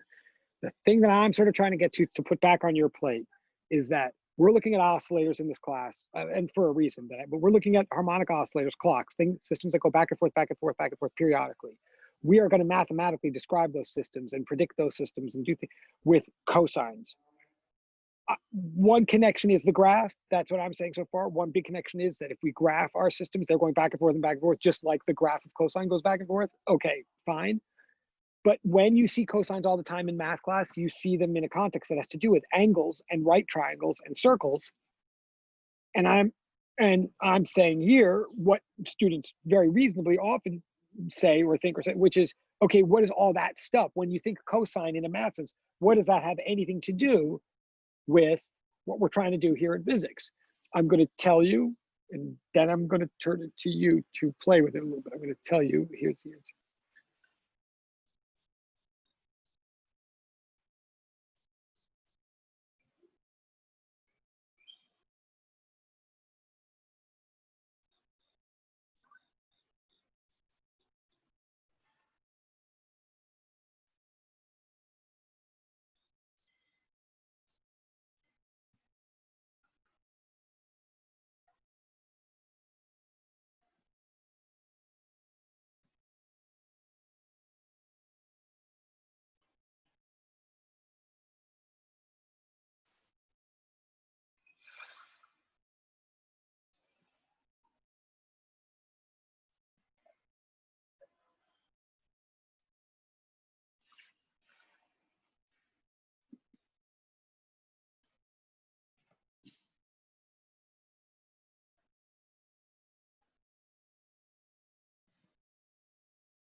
Sorry.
Okay, the reason we are going to get into cosines and sines and radians and things that are what they are, the reason we're going to get into all that is because we're dealing here with cyclical phenomena, and what an angle actually is. Like people think of an angle as like the intersection between two lines or something like that. Like the angle theta between those two yellow lines that I just drew in this picture, that's an angle, right? And it's clearly bigger than this angle or something, and it's smaller than that angle or something. Like, everybody can recognize angles when they see them, and everybody can really recognize that one angle is smaller than another angle or bigger. People tend to think that angle is like the space between two lines or something, but it's not the space between two lines, right? Like, the space between these two lines is something right here, but it's even longer over here. And even if we all made an agreement on where to measure the space between those two lines, if we just measured straight across, we would just have something called distance. There'd be no need for this concept of an angle. What an angle is like the curved distance between two lines in a way. What an angle really, really is, if you really think about it, an angle is a section of a circle, a portion of a circle, a fraction of a circle. To say that one angle is bigger than another is to say that one angle represents a larger fraction of an entire circle than another, if you really think about it. Like, let me put it more specific. And this is really, and circles are what we use to analyze cycles. Like, in other words, we're going to be, I know people are going to be so bored of masses on springs in a way, or if they're not already, but we can't leave them yet. They're really important systems, masses on springs, pendulums on strings, any things that act like those, any oscillating systems don't necessarily move in curves or angles at all. Like, a mass on a spring just goes back and forth in a straight line. There's no angles to be seen there. There's no curves, there's no bends. But there's cyclical behavior, there's circular behavior. And what I'm arguing right here is an angle.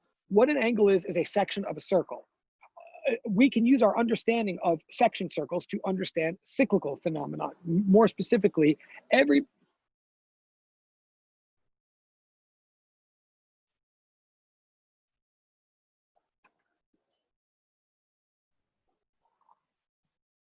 I'm going to declare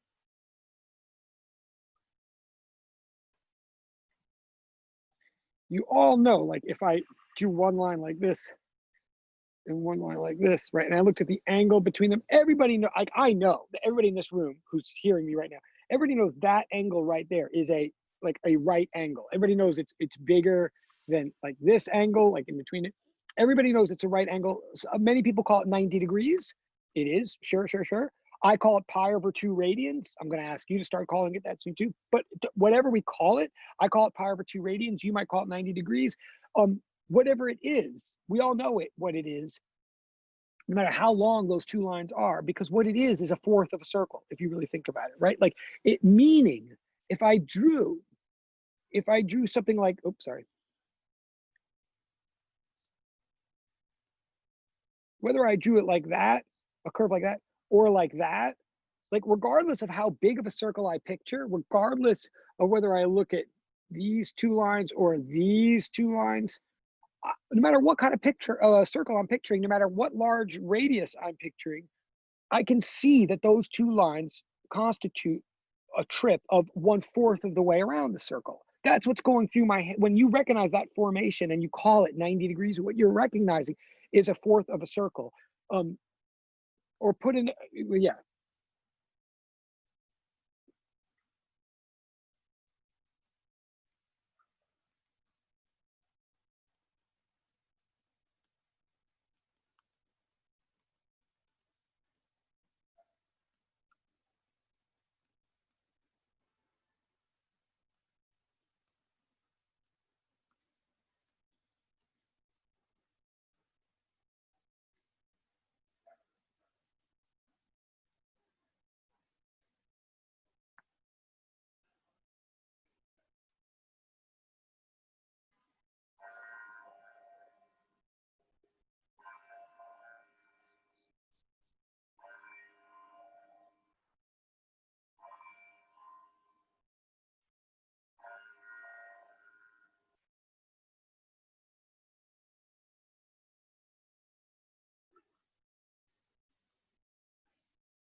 I want to stress, because angles are, like, everybody knows, it's like space and time. Everybody knows what an angle is, but nobody knows what an angle is. Like, and the minute we start analyzing angles in a very detailed way in math is usually when we lose everybody, because it's like boring. But what is an angle really? The important thing to understand about an angle is it is a portion of a circle. And it doesn't matter how big the circle is. That's the thing about circles, actually. It doesn't matter how big the circle is, and it doesn't matter how many parts you subdivide the circle into. Like what we all learn in first grade or second grade is this 360 thing. So we all learn to divide a circle into 360 smaller parts, just like we divide a foot into 12 smaller inches, right? So everybody knows if you see some skateboarder or snowboarder or something, like jump in the or ice skater, figure skater in the Olympics, like jump in the air and do a full circle around. Everybody in this country is like, oh, look at the 360. Like we all recognize a 360 because we all have this. We all know that it means go fully around the circle. So then we also know, okay, a 180 is halfway around the circle. A 90 is what we call a quarter way around the circle. But we've all just accepted this 360 thing. That is just a decision we made to divide the circle into 360 parts, just like we divide a foot into 12 inches. We can do that if we want to, but we don't have to do that. It doesn't matter how many parts you divide a circle into. A right angle is a right angle, whether you call it 90 degrees or pi over 2 radians or whatever. It's a section of a circle. So, and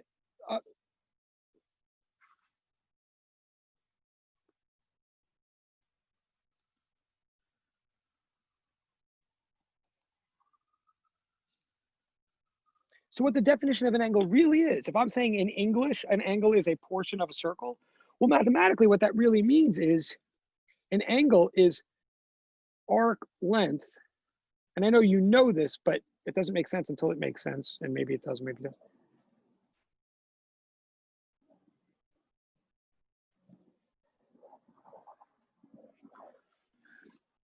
An angle, really, like an angle is not the distance between two intersecting lines. It's not, right? If anything, it's the arc distance, like the curvy distance between two lines, right? The longer that distance is between the two lines, the bigger the angle.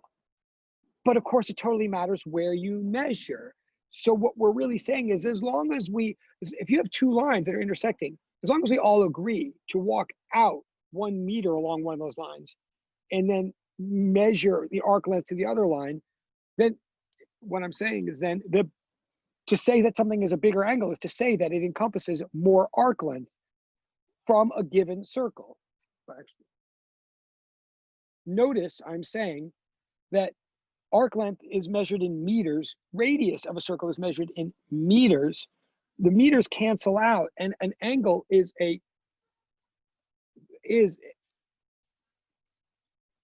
to measure angle is literally to measure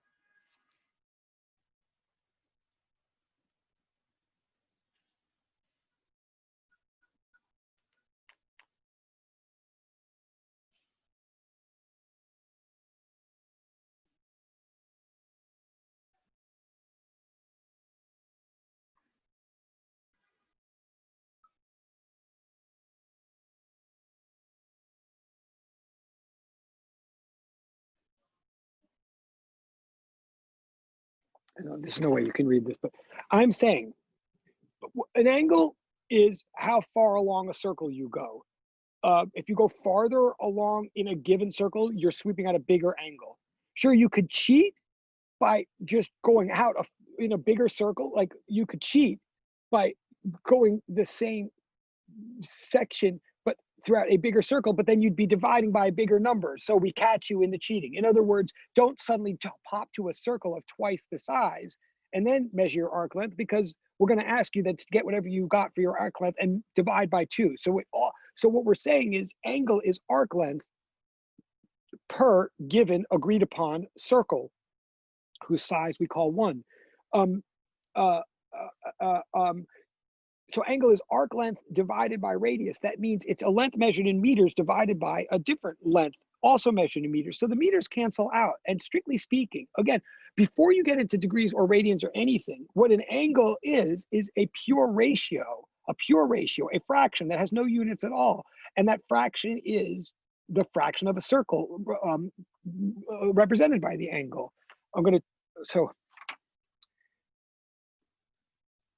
I'm going to now, to see how this all relates, I'm going to hand this to you guys now. I know we have, okay, we still have like 35 minutes. I like to either I'm going to turn this over to you guys now. I'm going to ask you some exercises to work on seeing how this relates. We need examples to make this concrete. I know you're going to do the examples with me. And if we do them quickly enough, then we'll leave early, I guess. But here, okay, so.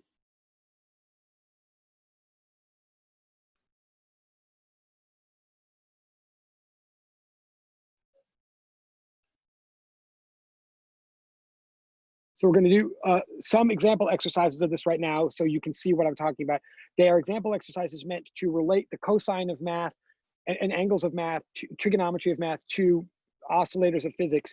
The examples we're going to do right now I will post a homework assignment that just like these exercises that you'll hand in for next week, won't be stressful or anything, sort of drills this. But just so you know, these exercises that we're doing now, and then you'll see on a homework assignment, they're actually taken from old midterm exams. Like the midterm exam involves exercises like this, you'll see. So it's, I mean, this is not off the topic. It is the topic, whether it's difficult or not. I hope it won't be difficult, but example exercises.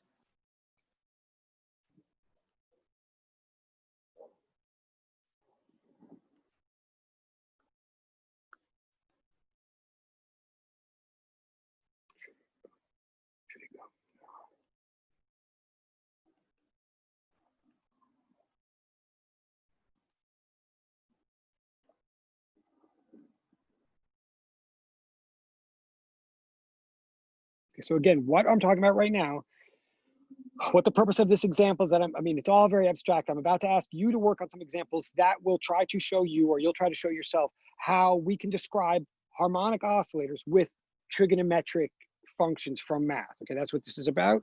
So here we go. And again, once we do a couple of these exercises, like in breakout rooms or something, then we'll share our results and we'll leave for the day.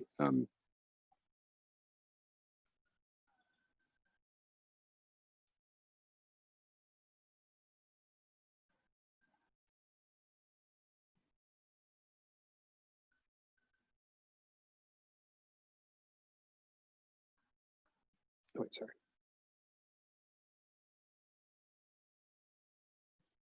Sorry.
So just to note, like, so I'm saying the definition of an angle from math, but one that I think makes sense. A definition of an angle is a section of a circle. How do we put that mathematically? We say arc length divided by radius. That literally ends up meaning section of circle. Example of how this works is like if we go fully around one circle, like what you would call 360 degrees, right? If we go fully around one circle, then with this definition of angle, if we go fully around one circle, then the arc length that we travel would be one full circumference.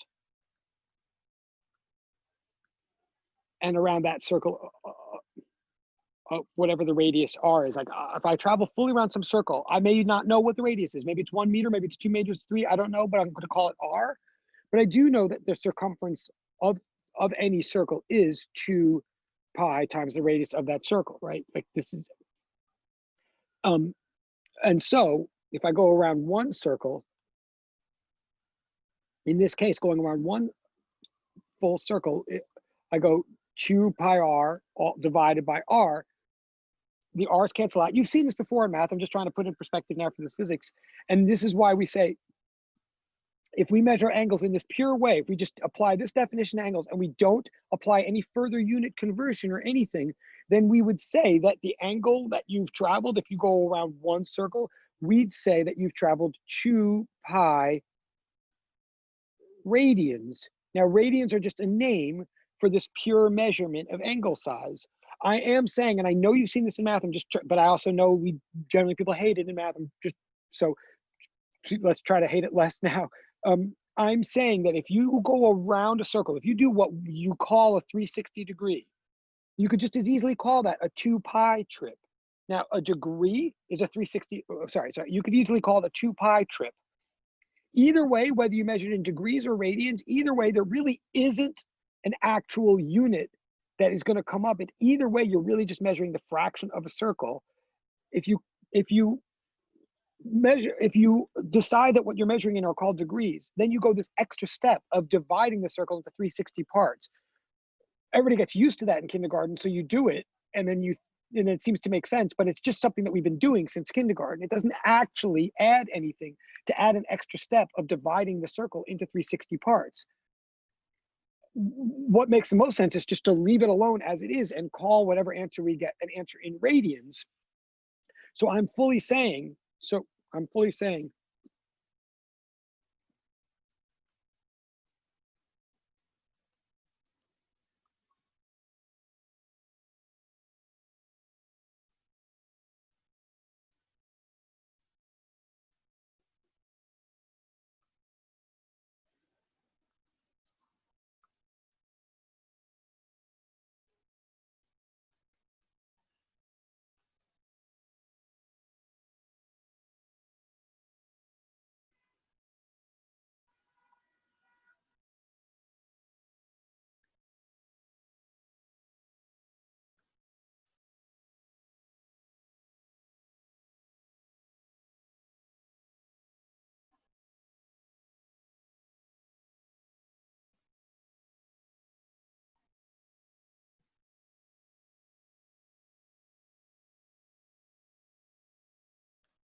I'm saying one full trip, you can call it 360 degrees if you want to divide the circle into 360 parts. If you don't want to do that extra step because there's actually no reason to, then you could just say a full circle is 2 pi radians.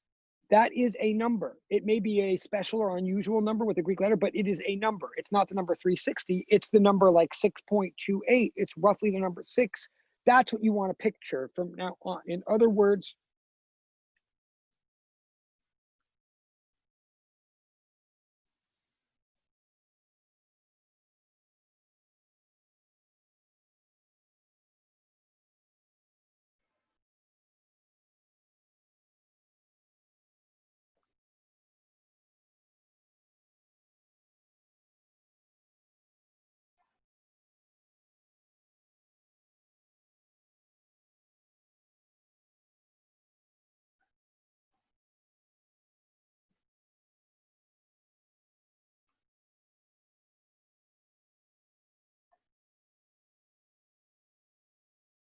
this is the last thing I'm going to say. I keep saying this, but I really think this is the last thing I'm saying. I'm going to turn it over to you for the remaining minutes, such as they are.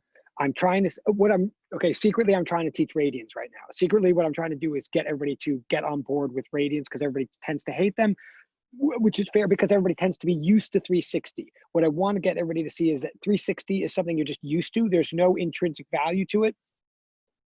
If you could divide a circle into 360 parts and call them degrees, you could just as easily divide a circle into 6.28 parts roughly and call them radians.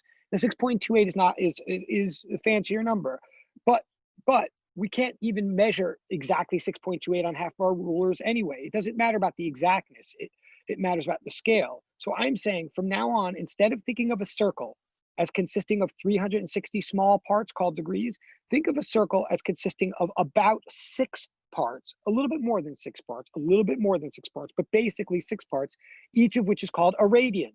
Like in short, in the end, I know in math you do all this conversion, like 2 pi is to, like every time you want to convert from degrees to radians, which we are still gonna have to practice and like know how to do. But I always used to convert by going like 180 is to pi as the number of degrees I'm looking for is to the number of degrees that I'm given, or I just totally forgot what I said. Yeah, I would always say 180 divided by pi equals the number of degrees I'm looking for divided by the number of radians I was given, which is complicated. And I just said it wrong even as I said it. But what I'm trying to say now is don't get all bogged down in that. If you understand that a degree is basically a 3/60th of a circle, then a radian is basically a 1/6 of a circle. That's what I want everybody to know. 1 radian, what is a radian? 1 radian is approximately 1/6 of a cycle. So here's a question that's literally what I'm saying. If you've put all together, in other words, if 2 pi radians brings you around a full circle and pi radians brings you around a half circle, right? Pi is like 3.14. So 3 radians brings you around half a circle. Then a radian is basically a 1/6 of a circle. A radian is a little bit less than 60 degrees. So I'm going to ask you now, this is the one exercise we're going to do. It's really just one exercise with 3 parts. I'm going to show it to you. Given all the above, to put in perspective, here's the example.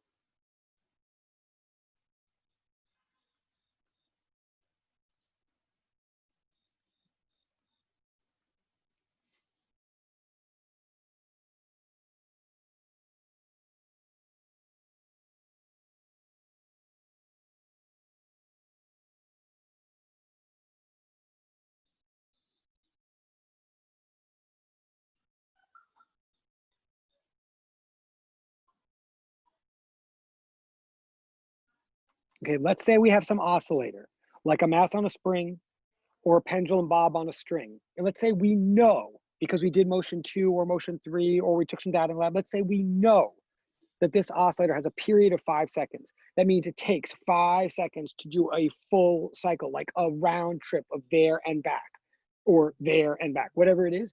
Let's say we know that this thing's going back and forth repeatedly forever, but each cycle takes like 5 seconds, so its period is 5, like that's the known. So here's a question I'm going to ask you. In fact, I don't know if we're going to go in breakout rooms or what, but here's the question I'm going to ask you.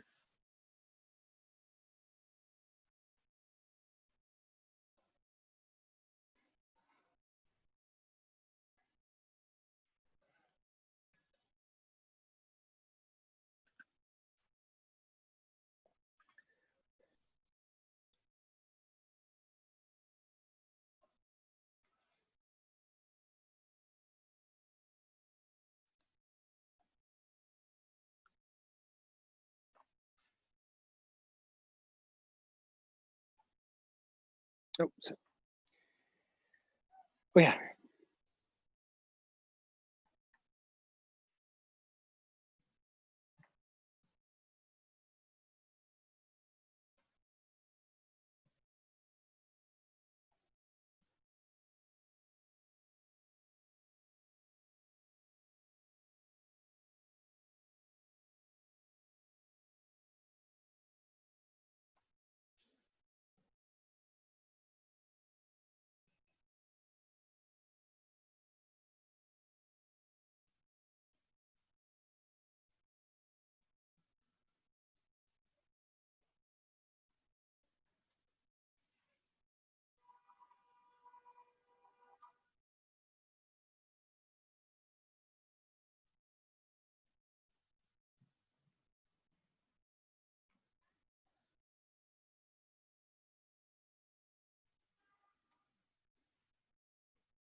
Okay, I'm going to, yeah.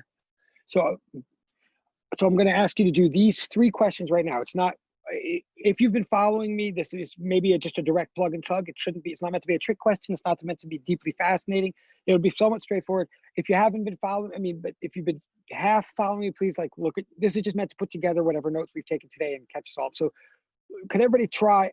All right, I am going to put you in breakout rooms for this. I know some of us hate that, but I just want you to try to do this question right here. There's 3 parts. I'll say it more clear. And of course, this board doesn't transfer to the breakout rooms. And this is the last thing we're going to do today. But I want a chance for, I mean, I've just been talking way too long. So the problem here is we're picturing an oscillator that has a period of 5 seconds. What I want to know in English then is if its period is 5 seconds, then what's its frequency? Like if it's taking 5 seconds per cycle, then how many cycles is it doing per second? That's all I want to know for question 1. It's not a trick. Question 2, how many radians per second is it doing? If it's doing a certain number of cycles per second, then how many radians per second is it doing? And then finally, if you know these facts about this oscillator, let's say the oscillator is a pendulum, then assume the pendulum is on Earth so that the gravitational constant is essentially 10 meters per second. Then what's the length of this pendulum? All those are figured out. I'm going to put you in breakout rooms for a few minutes to do this. I hope it's clear. Could you just give me a quick show of hands? Is it clear what you may not know the answers, but is it clear what I'm asking us to do right now for the end of class? Thank you. All right, that's good enough for me. Thank you. Okay. Yeah, so I'm going to we're going to do this and we'll come back and that'll be it. All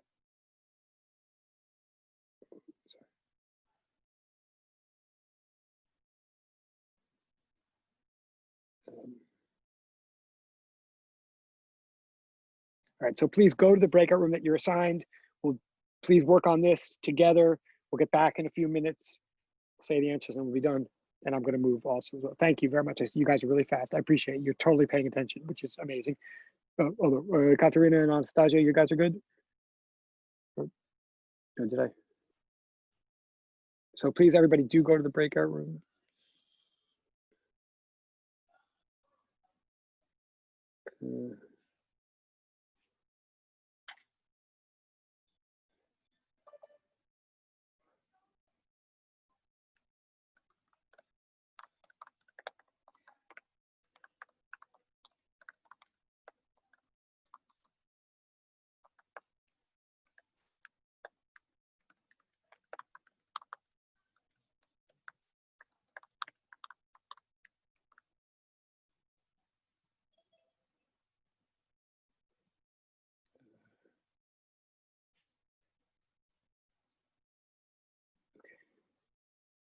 Great, thank you.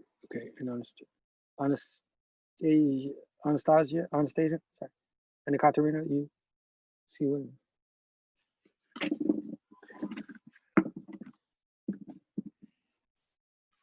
Hello.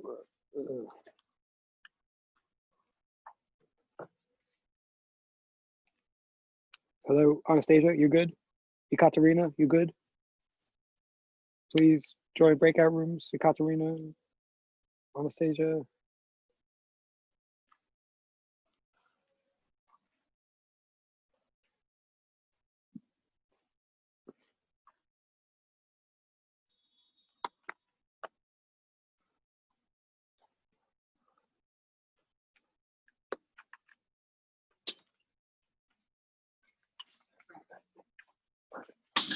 I'm almost done anyway. I'm almost done. So.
Okay, so, okay, thank you for, oh, we're missing, wait, lost some people in the translation here, maybe. Oh, okay. Hello, hello. Okay, we're almost done with. I know it's a long time. Anyway, I want to hear the answers from you guys. What you're seeing on the board right now is not the answers. It's just I'm now trying to give names to the things we were just looking for. Like so.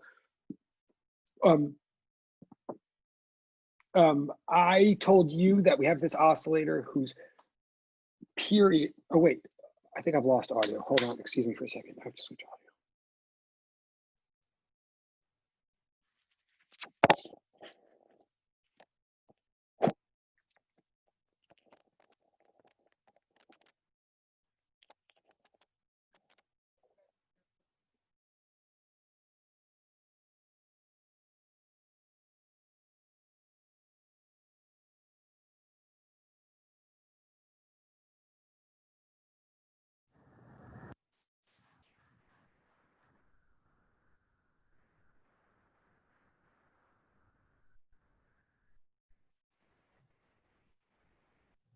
Test, test. Yeah, I can hear you now. Okay, great. Thank you. Okay, thank you. Sorry. Okay. Great. Thank you. Thank you. Okay. Well, all right. Okay. Okay. Thank you. This what I just wrote here is not the answers, but it's names for the answers we're looking for. So I'm going to ask you. So basically, what did you get for the first question? What answer did you get for the cycles per second? Anybody?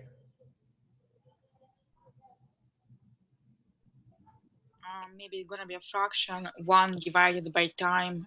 So we have to 1 divided by fraction 1. Okay, 1 divided by 1 and 60 seconds. Oh yes. Yes. Oh, wait, 60 seconds. But wait, 60. So it's fraction 1 the top, and in the bottom gonna be 1 divided by 60. Oh, okay. I think I'm with you largely, but why? But not the 5. The 5 is not part of it at all. If So it's like that. I type it. okay, I think I do understand what you're saying. So yeah, oh wait, let me see that. I think. Wait, sorry, hold on one second. But that maybe we get frequency.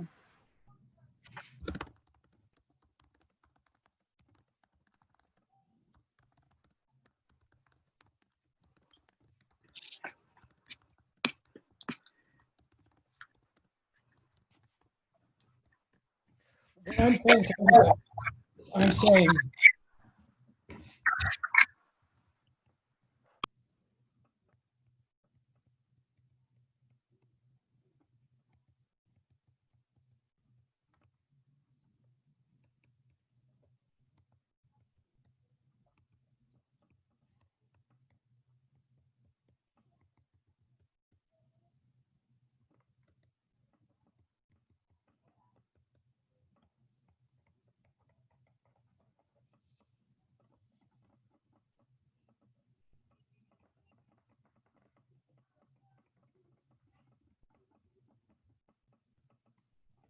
Sorry.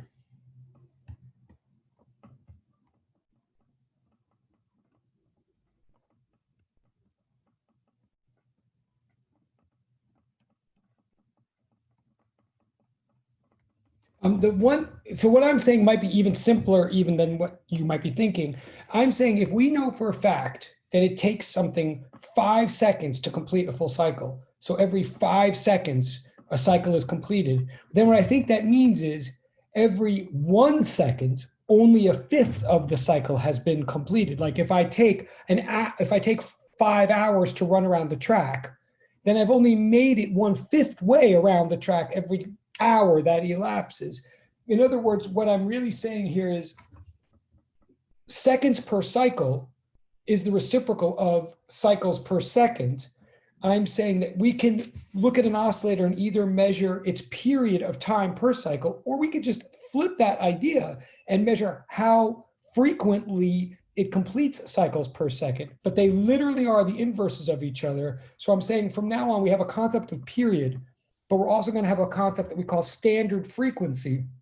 And they are literally the reciprocals of each other. Period is seconds per cycle. Standard frequency is cycles per second. So in this example, if we take 5 seconds to do one cycle, then we're doing 1/5 cycles per second. That's what I'm saying here. So I agree with the, oh, sorry. Oh yeah. So I'm agreeing with like the dividing thing, but I think we were given a period in seconds and we're looking for something in cycles per second. So we don't even have to convert with the 60. Bottom line, I'm saying,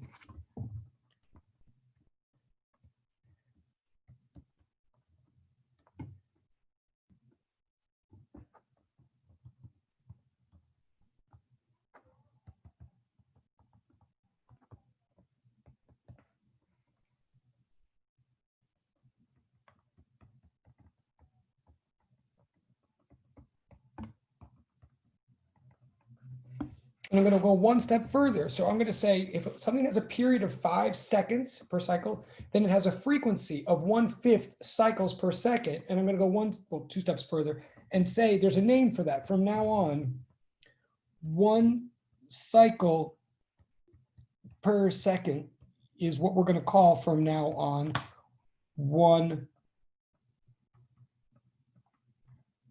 hertz. Like literally, and it's a weird name because it ends in an S sound, so it sounds plural, but literally 1 hertz from now on equals 1 cycle per second. So 1 megahertz, like on radio stations, like 95.5 megahertz on your FM dial, or be a better example. And we're going to end on this. I see the time. I see the time. So for example, just to put this in perspective, so physics has something with something.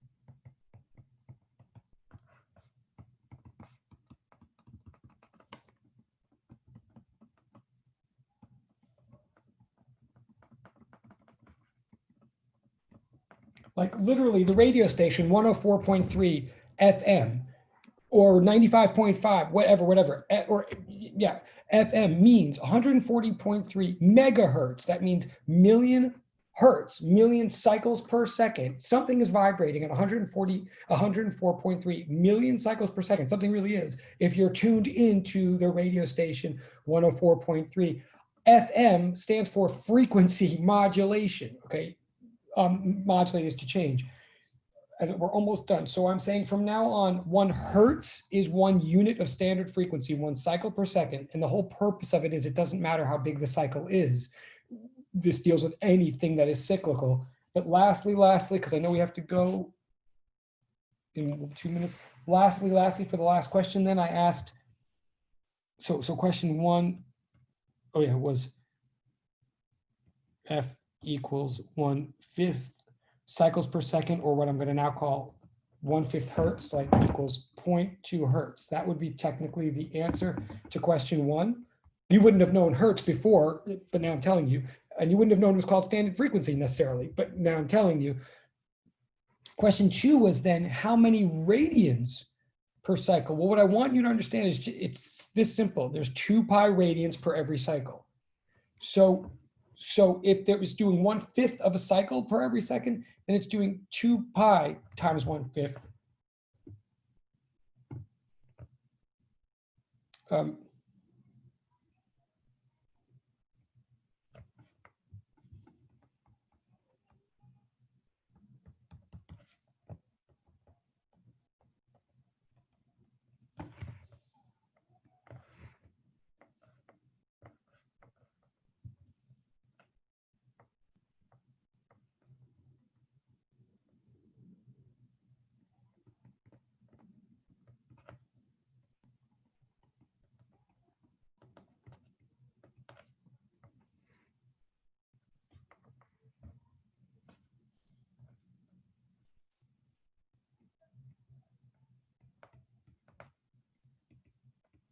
We're just about done, but I'm gonna write this on the next page, just so it's clear. For question 2, I'm just rewriting it. So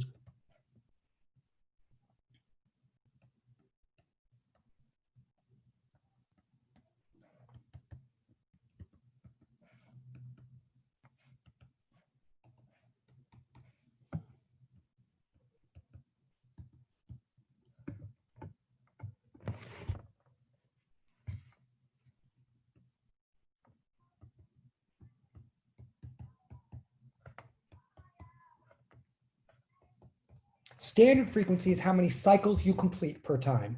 What we're going to call now angular frequency, something that doesn't, how angles are going to come in here, or cosines or whatever. We're going to call angular frequency the number of radians something completes in a second. Now, something might be moving straight for, and I see the time, but something might be moving back and forth straight line, like a mass on a spring, but it still completes a certain number of radians every second, as long as we always remember that there's 2 pi radians to a cycle, that there's approximately 6.28 radians of every cycle. So if you know the number of cycles that something is completing, then you can just multiply by 2 pi to get the number of radians. In this case, we say 2 pi divided by 5, which is, approximately 6.28 divided by 5, which is like approximately 1.05 radians per second. Something that's completing 0.2 cycles per second is completing approximately 1.05 radians per second.